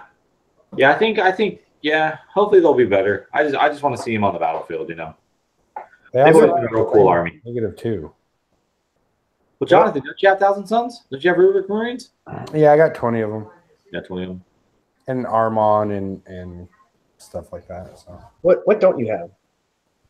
Yes. Christmas is really difficult. I mean, to be honest with you, Jonathan, I think that's probably 20 Rubric Marines and Armon. It's got to be like 750 points probably. Yeah, yeah, almost a whole army, right? Yeah. So yeah, I think oh man, I wish John never sold his Zinch army. It'd be kind of cool right now. He had all those dreadnoughts, all the Hellbrutes. Andrew actually, he said people complain about him using Gelman in the Custos Inquisition army. Yeah, he says I think they're just repeating what they hear on podcasts and stuff. Yeah. No, man. I think he the for his cost and what he does is you get the most out of him for Ultramarines, right? Yep. And that's about it. Like the guys are saying, you have lieutenants, you have other stuff that you can fill in for way cheaper, and then add more stuff and still not be at the cost of Gilman. Yeah. So, yeah, I think people, like you said, are either listening to stuff, and like people think that we hate them, and we've already got people asking us to lay off of them pretty much. When we don't hate them, we're just talking about how with Ultramarines, that's about it. So our complaint is literally with when he's with Ultramarines, not so much, The Imperium stuff. Yeah. I mean, I wouldn't be too worried if he is with something else. I'd be like, oh, okay, cool. No worries. It'd be just like, I think if any other Space Marine army right now got their Primarch back, he'd have the same complaints about him. Because he would, like if the Lion came back, or let's say Lehman Russ comes back for the Space Wolves, everyone's going to be like, Lehman Russ is overpowered. Yeah. But I mean, he's going to buff the living crap out of your Space Wolves, and he shouldn't. Yeah. It's just that kind of didn't carry over into the Chaos Codexes for the Demon Princes. And I think that's a lot of people's complaints. Is you don't get the same buffs. You get, like Magnus doesn't give his Thousand Sons the same buffs, Yeah, you don't get the same synergy as you would, Yeah. Look at how many wounds did you do with Bobby G, you said earlier? 21. 21 wounds. Now, you can pull that off with Mortarion. Yeah. But Mortarion isn't giving the Death Guard reroll misses, reroll fail wounds. And you can pick out Mortarion. You can't pick out Bobby G. Yeah. That's what I'm saying. You don't see the same synergy. Yeah. You see Mortarion and Magnus kind of out on their own, not really buffing the rest of their army, And I think that's a difference between it, So. Yeah. Inspiring Sorcerer is only 18 points. Really? Inspiring Sorcerer is just the Sergeant equivalent with that can cast it. It's like buff-wise, he's the only reason the Rubik Marines are able to walk around and do anything. Yeah. Yeah, but when you think about it, though, he does get to bring one psychic power, so he's kind of like Grey Knights. Grey Knights, but they got smite, I think. I was going to say, yeah, that's another thing for the point cost. I mean, you got Rubik Marines walking around, and now you got, I got my, 3 squads of my elites that can probably be troops, and, they all have smite. No, I think they are troops. I think they're listed as troops. They're troops in the Thousand Sons Codex. Oh, goodness. So now you have a troop choice that also casts smite and can also take heavy weapons and flamers that are pretty decent. Yeah. So that's probably why their point cost, I would say, is possibly justified. Yeah. Looks like they go up to 20-man squad, too. Yeah. Cool. Yeah. But when you think about it, I mean, the ability to cast a psychic power, the new beta rules they're testing right now with being able to cast the same power multiple times. Yeah. They used to have like that Doombolt power that was really good in 7th. That may be pretty effective. Again, You know what I cast it on. My favorite power for that was the Vortex of Doom. I love that thing because you shot it and it sat on the table. And then you're like, oh, this turn it moves. It moves. It moves. And it was pretty much a terrible thing that you didn't get a save on. It was epic. That was pretty fun. Yeah. I'm only just saying that because I have a Vortex of Doom that's still in plastic that I can't use now. He keeps trying to use the terrain. Yeah. Got other ones trying to use the terrain, and I hate them. Those aren't the Vortex of Dooms. Those are the old Warhammer Fantasy Storms or whatever. I still hate them. Nothing compares to the old Vortex missiles and the old Vortex grenades. Those things Oh, yeah. split and play Pac-Man on the table. So fun. So much fun. Let me see here. So I like how they the little fluff bit about the how the Legion's organized. Yeah. Yeah, it's pretty interesting. I like looking when they do that kind of stuff. It's cool. Yep. Different sects, looks like different cults. So maybe you'll get to pay them something a little different than just blue, you know, or red from 30K. Yep. No guy who's doing his purple and gold, and he's got some teal thrown in there. They look awesome. Balewind Vortex. That's what Tyler Miller said. Hadn't heard of that. Balewind Vortex.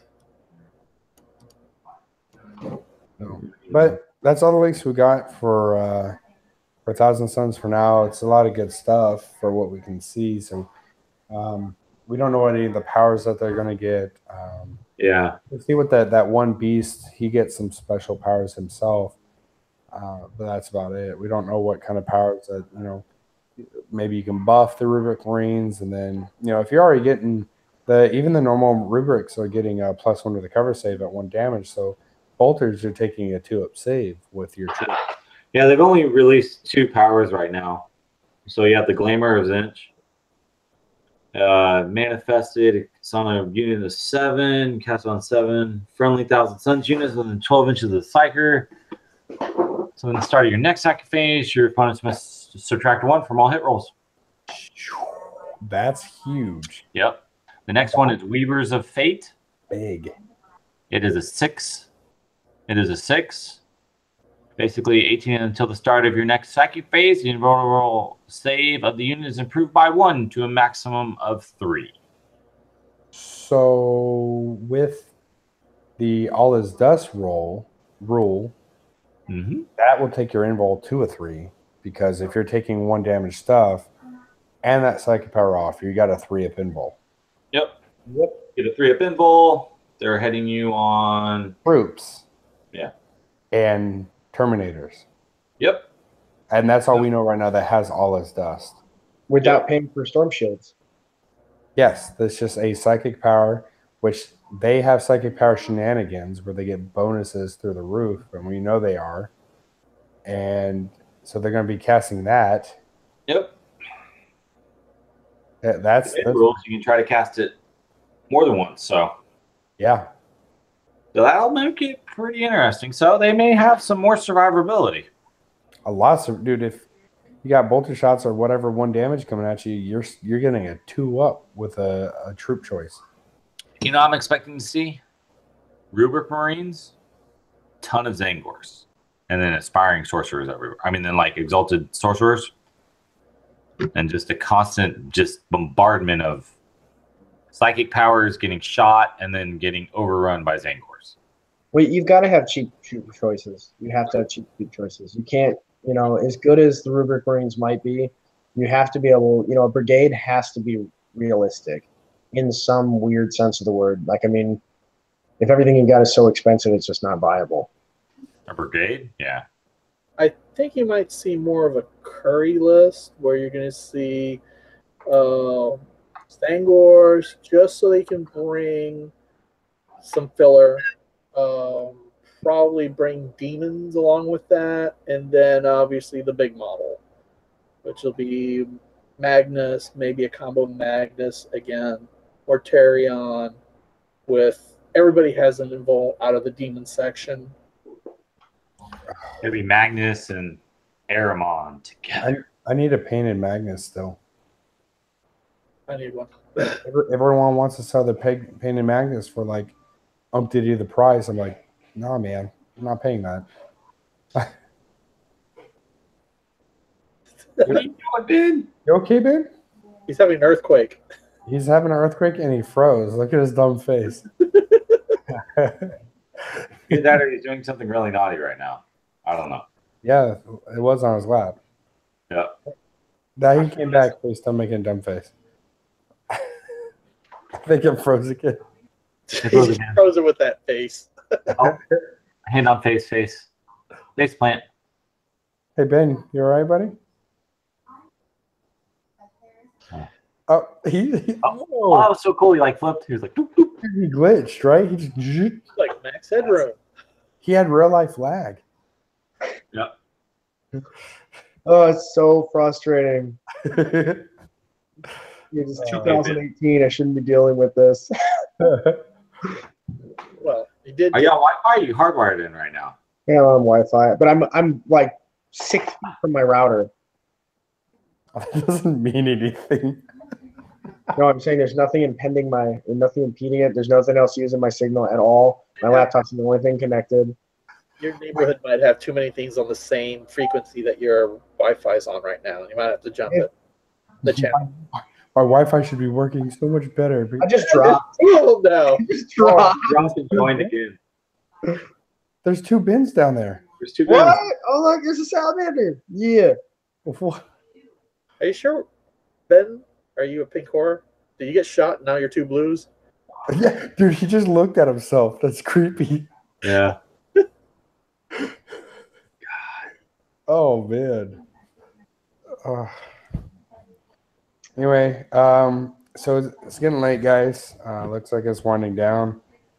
We hit on a lot of good points. LVO was excellent this year, and hopefully we can make it to next year. I will. TJ actually said, of all people, that he's interested in staying in the competitive, and I was thinking about just doing the fun play, the 40K friendlies, or maybe even just doing pickup games and just go in there and bring my army, but be able to film a lot more, get a lot more footage this time, and not feel so rushed. Yeah. That's what I want to do.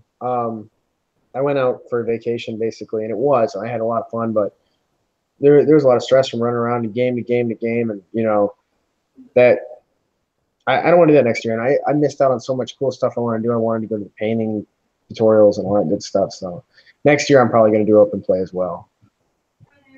Yeah. I mean, nothing. 40K narrative or What a narrative. Yeah. I know on Sunday what I'll be playing in. So if everything works out, so. Well, he's going to be at the top table. That's what he's saying. Nope. No, me and John already said that if he goes next year, he wants to play doubles with me. So we already talked about that. He's going to bring his Space Bears, and I'll bring my Deathwing. So it'll be a very fluffy army. Two legions that love each other, that are working completely together in peace. Peace and harmony. Yeah, peace and harmony. Somebody had posted to one of the groups. I need to find it again to confirm it. But little, not too well known fact.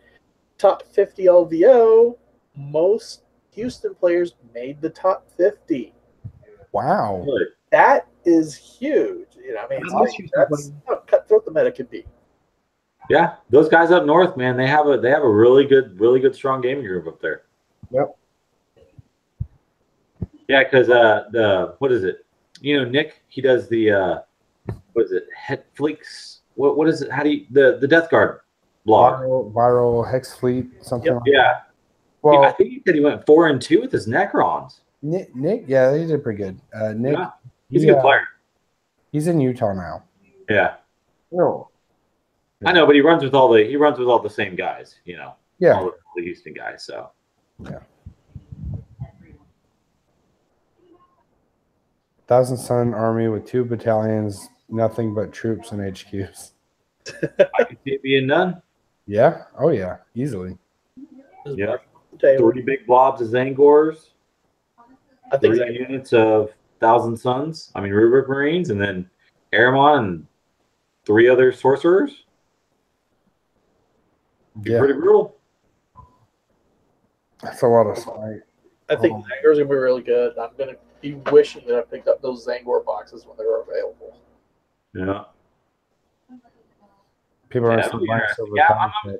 I guess it's just, I mean, just have to see how they're going to play out, you know? I've seen the releases, you know, and winners and some of the other YouTube channels talked about. I just don't know what to expect. There's so many variables in the Thousand Sun Codex, so. You guys might want to check out the stream from LVO because they kept what streamed the Tay games. You should see what some of these guys did with like cultist bombs and bloodletter bombs. That was so insane. It's like a blob of 40 cultists with prescience getting warp time and then shoved forward next to a demon prince and going, "Hi, we hit you on 3s now. Oh, and reroll 1s." I didn't want to hear what he said. Oh, my back. Yeah. No, I mean, Felipe, yeah, I saw the cultist bombs go off, and then you give them Veterans of the Long War. That's it. Yeah, Veterans of the Long War on top of that. So, yeah, no, I mean, yeah,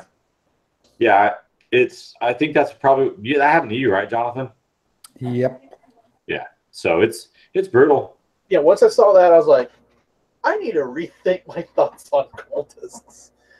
Oh, yeah, I mean, Alpha Legion popping them up right in your face, right in the front line. Oh, yeah. Oh, you're outside 12. Guess what? Might as well hit them. Ha ha. Oh. And I mean, what's their movement? I think there's What, Like 6. but you Yeah, can like cultist bombs coming up, and then behind him, Berserker bomb. Yep. For Alpha So, Legion. I mean, cultists. Oh, I had blood letters. X-Men charge them. 25 blood letters coming behind me. Yeah. I already saw that. Charge. 20 bloodletters, and he paid 1 CP to give them the Wrath banner or whatever the special banner is, so they rolled 3d6 on the charge. That's what he had. That was He failed his charge. One of my opponents told me that I think it was that an ability like that, he rolled all 1s each time he did it. Like he failed charges. That's a good story, man. cool story, bro. 100%. So we didn't even talk about the drama on the top table. Yeah, we talked about the drama. But very Well, we touched on it. We didn't talk about how. Hashtag don't get Tony'd. Yeah. So run me through that because I had to do a little research to see what that was about. So the whole Tony got Tony'd was on the 7th round during his game. His opponent, Tony's opponent. It was the game before the round semifinal. Yeah, that's what I meant. The game before the round You before said the 7th last. round. There was 3 rounds. There was 9 total rounds. Oh, okay. So round 8 then. Yeah. So on round 8, his opponent was basically setting up his he was going in his movement phase, right? And he was measuring out a unit to deep strike, and he moved it out, deep struck him. Yeah. He was like going to move the other stuff. Yeah, he deep struck his Thunderbolt's cavalry. Yeah. And then Tony was like, time to go to the second phase. Yeah, he basically, this time he goes second phase, he's like, no, I got more movement. He's like, no, deep striking happens at the end of the movement phase. Yep. So it cost him the game. It cost the guy the game because he got a whole movement phase that couldn't be done, and he won. And everybody was pretty pissed. Like when Felipe was talking about chat blowing up from the other time, it was blowing up from that. Like, no, are you serious? Like, boom, boom, boom, boom, boom, boom, boom. The dude had a brain fart. Dude, you know how many times I even had to sit when I was deep striking my obliterators? I'd put them on the table. I'm like, they're not going here. I'm just setting up, get them off my board to get them on the table first. You know what I mean? Like, I'm just moving them.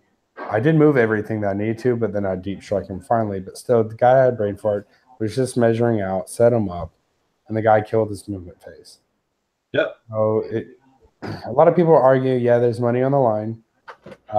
There's difference of sportsmanship. So I'm not going to say which way I agree with, but I'll just say that I think it came around and it bit him in the ass, in the butt. Yeah, because he did the same thing with the Shining Spears. Yeah. Talked about using the stratagem. Talked about everything else. Didn't actually declare he was using the stratagem. And since he didn't declare and actually say he was going to use the stratagem and didn't play it, all went down the crapper because the guy was like, yeah, that was pretty funny. What Alex said.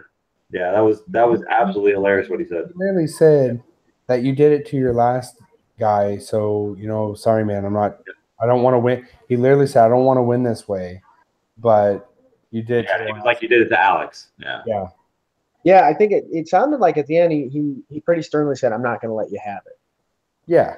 And I was impressed with that. Like, I mean, good for you. Good for you. Like, because like I might have let him do it anyway because Chet I don't did. really push over with stuff like that. I'm a nice guy and I might have let him have it anyway. Money's on the table, man. It's the last round. A lot of money's on the table. You know what? The other guy might have, like you said, he might have let him have it, but if he didn't play it like he did, then Yeah. he was No, that was good for him. yeah. That initially blew up the other way against it, like, oh, sportsmanship and all that. But then when people started to realize, wait a minute, this is karma because of what happened previously. It's like, yeah, get stuffed. That's what people started saying. Not those words. Yeah. So I mean, either go for broke and play to win, right? If you're in a tournament like that, you're playing to win. True. But just like it always says, but there's always that one piece where you don't do the right thing, and then somehow it comes to bite you. Yep. So it bit him. Sucks. I think it sucks even worse. It was two LR players at the top table, and freaking 6 of the 8 armies were all Eldar, right? Yeah. Now, are we going to see possible Yanari nerf with the interaction of Soulburst and Dark Reapers? I don't know. To be honest with you, I think what they could do for Yanari, if your whole army's not Yanari, you don't get any buffs. Because Yanari, by fluff-wise, they've ditched every single thing else and went straight to Yanari. They started worshiping, it's like Dark Eldar, right? So you're saying no other formations but Yanari formations? No, you can take whatever you want from Eldar and Dark Eldar, right? But your keyword's Yanari, and you don't get any benefits from the Eldar or anything else, You can't intertwine, like, Drukhari and everything else, you know what I mean? Because really, it's like its own faction, you know what I mean? But what's really pushing those lists up the table is table rankings is the interaction of Soul Burst, the spell, or Soul Burst when something dies. Yeah, casting Soul Burst on something and the Dark Reapers just going to town, going, yeah, that's not on the table anymore. That's not on the table anymore. Yeah. But it's the fact that they're also taking like other tanks and everything else, but they're using the Altok keyword. Right. You know what I mean? Yeah, I've seen them with the. So they get the -1 to hit. So it's one of those things. It's like you're taking another keyword. I think your whole army should have to be an Yanari keyword. You know what I mean? Mm. I mean that would kind of limit a little bit of the stuff, but I think it's a Soul Burst. Maybe they rewrote Soul Burst or do something like that to nerf it a little bit. I think possibly if they were to change the Yanari spell of Soul Burst to be only working on Yanari keyword units. Yeah. So, I mean, who knows what's going to happen? I mean, the Yanari Codex isn't even out yet. So, yeah. We'll have to see what they do. But, I mean, they did announce they're dropping Drukhari, so that's going to be interesting. Definitely want to see that. And I'm definitely thinking Jonathan should remove an army he's selling. Oh, the Necrons? Mm-hmm. Yeah, I know. From what I heard from people, Necrons are going to be pretty nasty again. You're going to get that whole back to 7th edition. I'm going to pound everyone with my Necrons. And I don't feel like playing my Necrons. I just think they're too powerful. I enjoyed my Necrons. You did, because you used to stomp. Yeah, I did.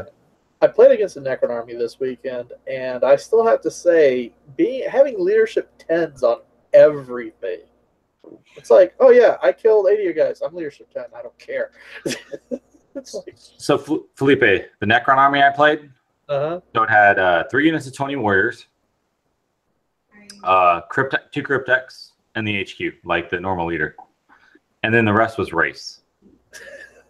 Yep. I waited through 32 race by turn 5. But you saw lists like that back in 7th edition also. I did.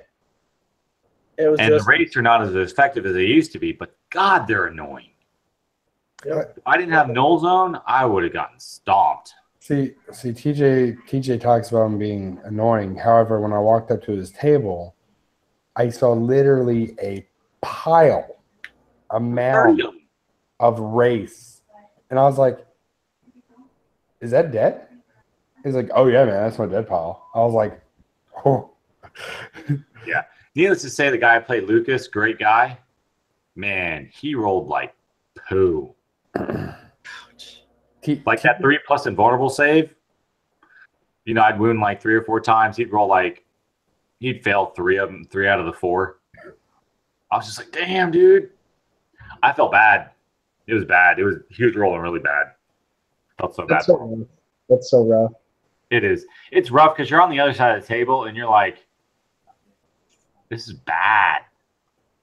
And I was like, every time we roll, I'd be like, you're going to make both these saves, buddy. And he'd fail one every time. And I'd be like, there goes another Wraith. That happens with my Terminators. My Scouts are more survivable than my Terminators. Oh, no. Yeah, Terminators aren't. I mean, they're such a... Everyone just turns and shoots the crap out of Terminators. Oh, no. Everyone went gunning for my Scouts. Each day, they were gunning for my Scouts. And more often than not, my Scouts just shrugged it off. Like, 12 saves, and I'd make all of them. Like, it was ridiculous. And they were all 2-ups, you know, like, and then even when I'd have AP against them, I'd still make my saves. It was ridiculous. Yeah. Ben's just got that die rolling. You showed him how to roll, didn't you, Jonathan? Hey, what? You showed him how to roll, didn't you? I did. Yeah. I had one game where somebody was commenting on how many 6s I was rolling, and I was like, yeah, sorry, dude. And then the next game, nothing like that. Rolled real bad. Yeah. Spent all your 6s. I spent all my 6s, I know. That's what happened to me. Matter of fact, the very last game, my opponent was like, sorry, I didn't mean to get so salty about my dice rolls. And I was like, no, don't worry, man. I said, we were both rolling really bad. He's like, yeah, but you're still winning. I was like, yeah. That's when I ended up tabling him on turn 4. But I was rolling really bad. It probably would have been table on turn 3 if I wasn't rolling so bad. But it was a lot of fun. I like that. I got to play Dark Eldar, so seeing them there, I was happy, and seeing what they could do. It was fun. They definitely kind of nasty with some of the stuff they have now. So.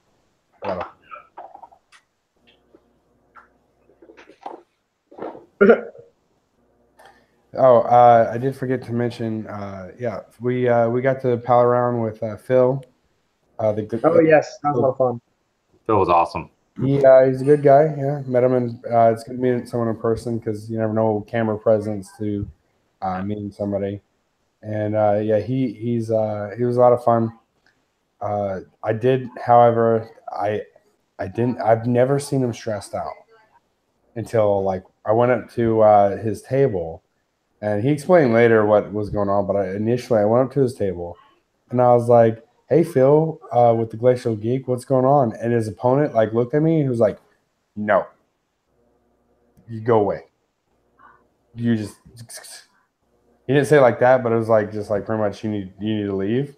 Yeah. I was like, okay, all right. And I saw him just like Phil was just staring at the board. I was like, intense. I'm gonna walk away. Yeah. But he was explaining that they were really crunching time. They were trying to get a lot of stuff done before, time was up and getting points and stuff. It was a really close game. Apparently, he said it was like 15-14. That close of a game. I was like, oh, okay, I get it. So. Hey, what did you guys actually end up placing? Me? I was like 130, 140. It wasn't too bad. I was kind of going for 3 and 3. I don't think it's too bad. What about you? I was like 300 something. Let me see. Not that I would know because the app won't search for me. That's one of the most frustrating things is when you hit enter on the search. It's like, yay. Yeah. Jonathan was he got 170s. He got 172nd. Yep, 172. Oh, Ben's not even listed in the app.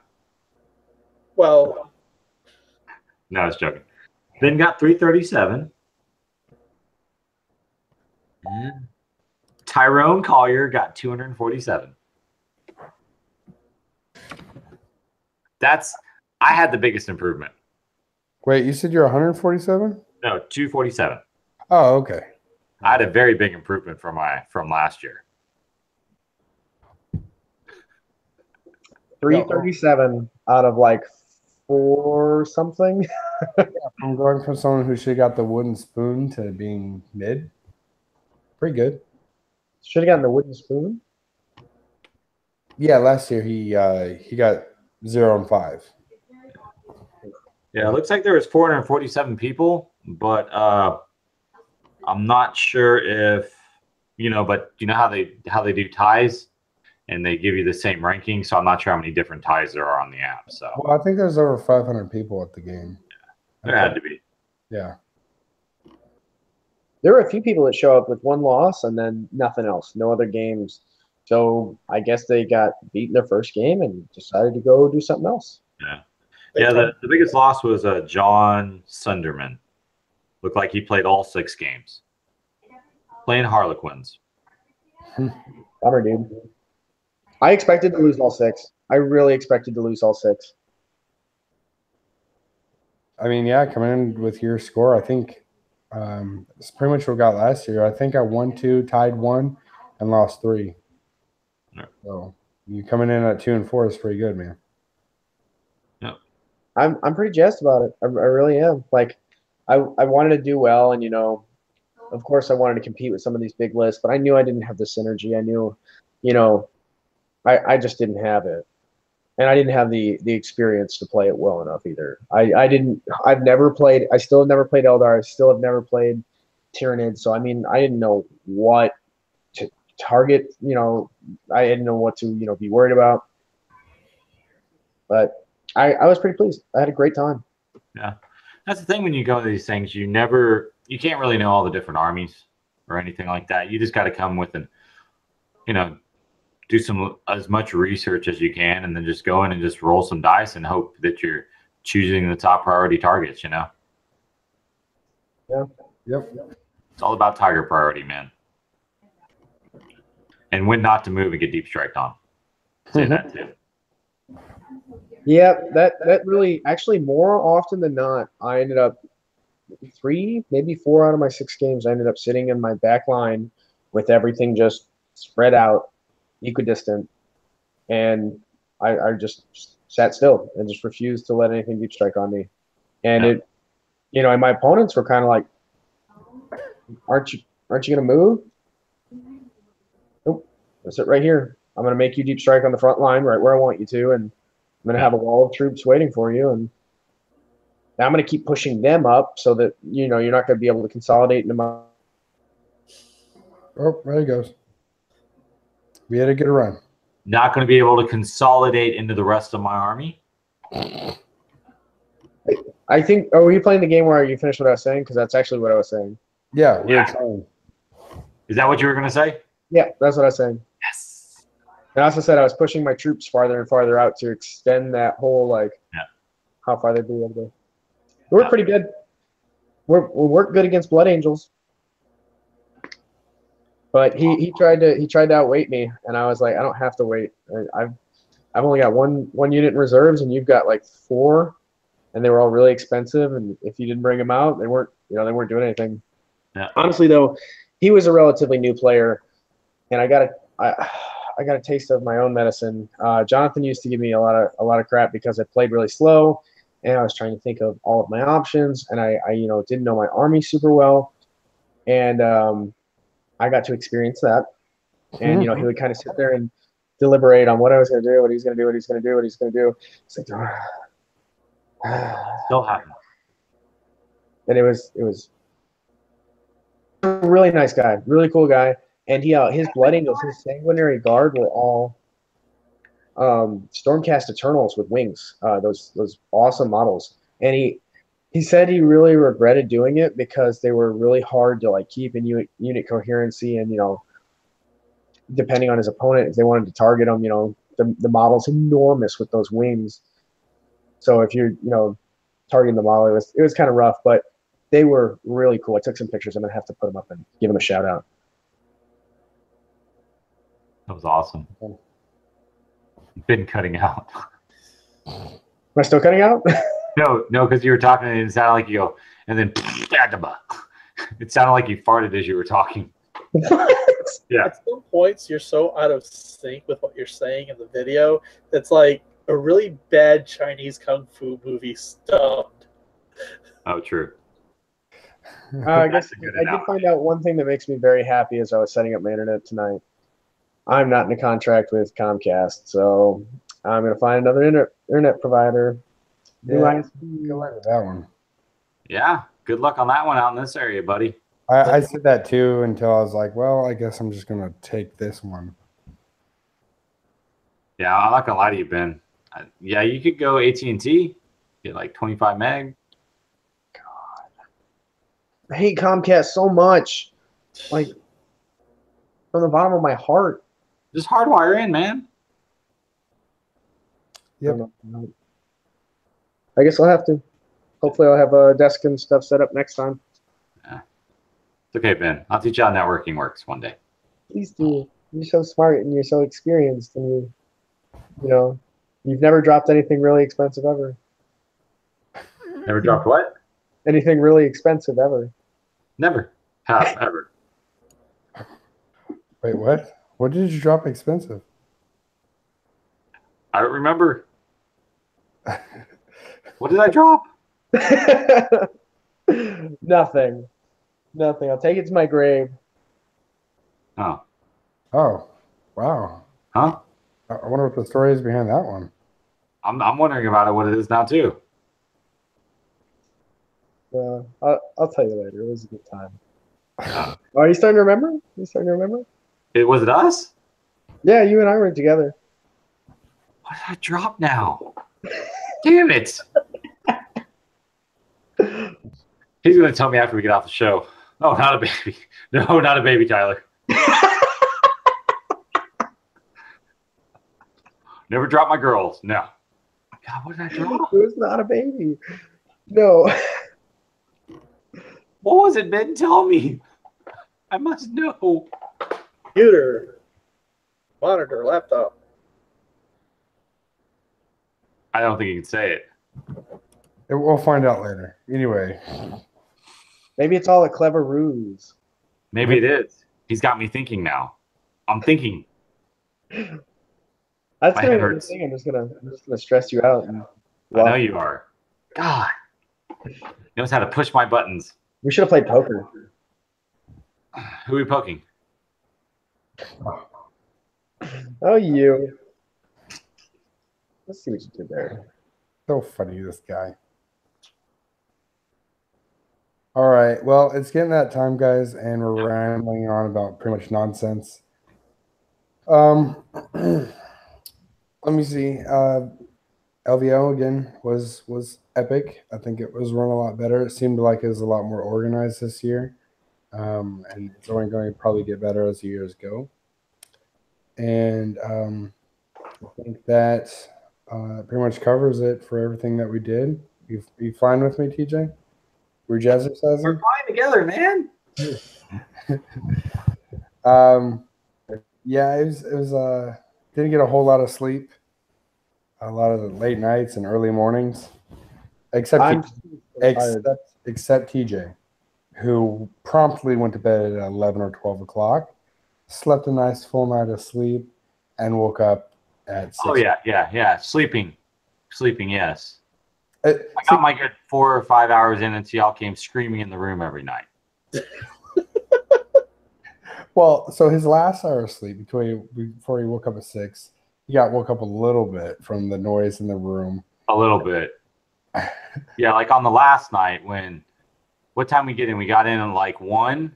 I went to bed at like 1:40 or almost 2 o'clock after I packed. And about 3:30, Jonathan and John come rumbling in and start talking to me. So I wake up then. And then because I'm still on Houston time, I woke up like every morning at 6 o'clock. Well, it was like an 8 o'clock Houston time then. Yeah. but I'm going to bed at like 2 in the morning. Yeah. Houston time. Yeah, waking up at 8. Yeah, it was a lot of me waking It was up. uninterrupted sleep. I woke up and it was an empty room. I was like, where'd everybody go? I think Ben had the same thing one time where he even called me and I was in the bathroom. He's like, where you at, man? I was like, in the bathroom? Like in the same room? He's like, oh, I thought I was alone. Oh, Clapfoot, Glacial Geek, I think went 4-2, right? Did he? Yeah. 4-2? Yeah. Yeah, about 4-2. You're really good. But no, I mean, yeah. Yeah, that was the night. That was what, Sunday morning? Because John definitely wanted to go to Cracker Barrel. You guys went on these morning adventures, and I basically got stories when I came back in the room because I was just waking up at like 10. Really? I thought you were waking up like every 3 minutes when you would stop breathing and your body would like freak out. You know, the only time I share a room with you guys is actually at Vegas when I do have some alcoholic beverages and I do partake in enjoyment, as well as late nights. And you say I have a breathing thing. Sleep apnea is the term we used. Correct. Yes, but my wife, whom I live with, who has stayed up while I've gone to bed, has never heard anything. So I think it's only when I'm exhausted and I drink. You almost died. I don't think I did. Like all night long, your body was just on the verge of death. We're just lying to you because we're your friends, and we want you to think that you almost died, and we weren't like, yeah, dude, something's really wrong, man. Like you, but don't on your side and just like.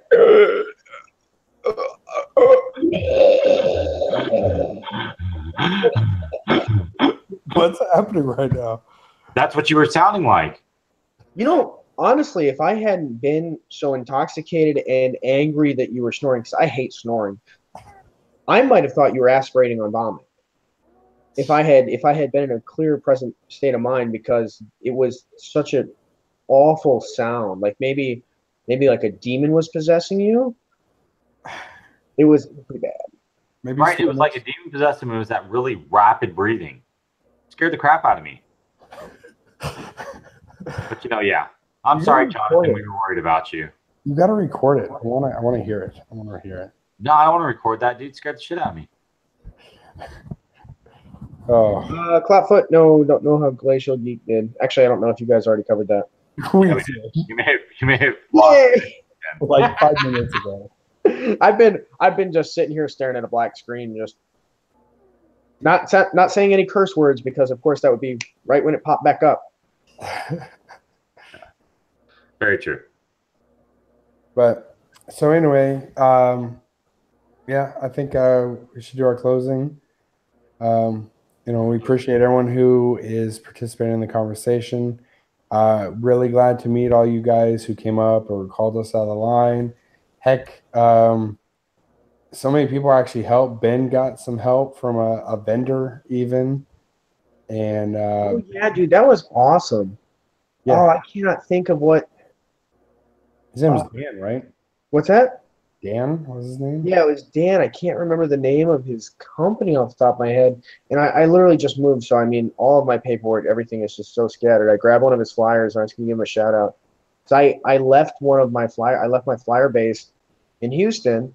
I went and bought one used, and we walked up, and I was trying to figure out how I was going to get it painted, and Jonathan noticed that he had some paint out, and he was like, hey, man, would you mind if my buddy borrowed your paint to paint his base? And he was like, yeah, sure, here, have some brushes, and he just let me use his paint, like, didn't know me from Adam, and it was really cool. And then he was like, oh, here, I've got some little, terrain bits, because his business did like laser cut MDF boards. MDF boards, yeah. And he's just like, we have a couple of these. Was it Hammerhead Games? No, it wasn't Hammerhead. Okay, it was the other one there. Yeah, it was the other one I was there. Anyway, yeah, hooked him up. He was able to paint his boots. Cool. Yeah, and then TJ got some gifts. Yep. Yeah, I was gonna go over all that stuff in the LVO video that I'm doing for my recap. Okay, we'll keep it for the LVO video. Yeah. But hopefully I'll get that done, and so hopefully it'll be up on Thursday. So yeah. It's one thing I'm surprised I haven't seen done. Companies start putting out pre-cut measurement tools for 40K. I've seen it for other games, but 40K, like 6 inches is such a common movement. 9 inches for deployment zones and things like that. I'm surprised there's nobody doing something like that. Oh, there is a guy. He gave me a lot of stuff so I could do a product review for him. So we'll save it for that one then. Yeah. Remember, I just got random stuff this weekend. Well, we definitely want to thank our Patreon supporters, as we do on all our videos.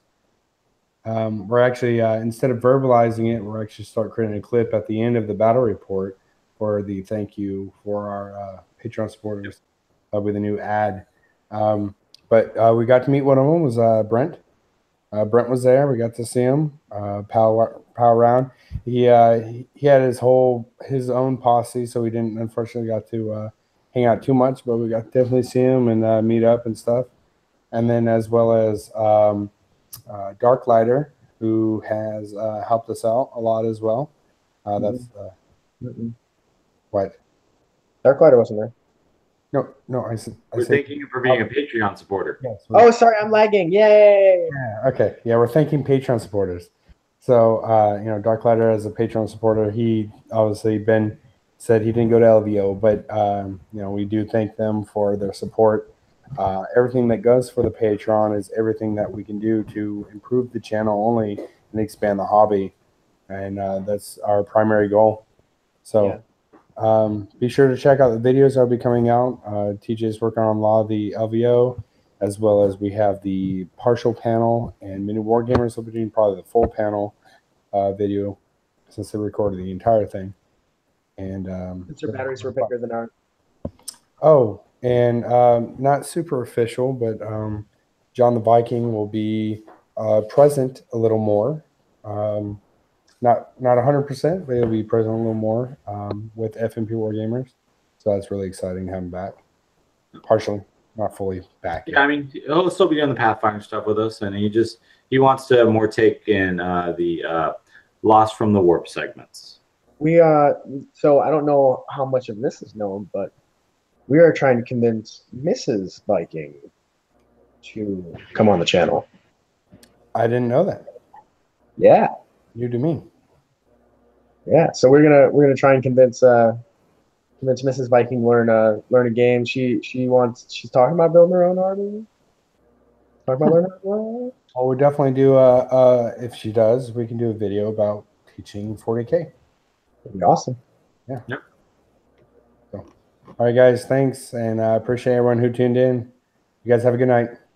Night, guys. Night. Night.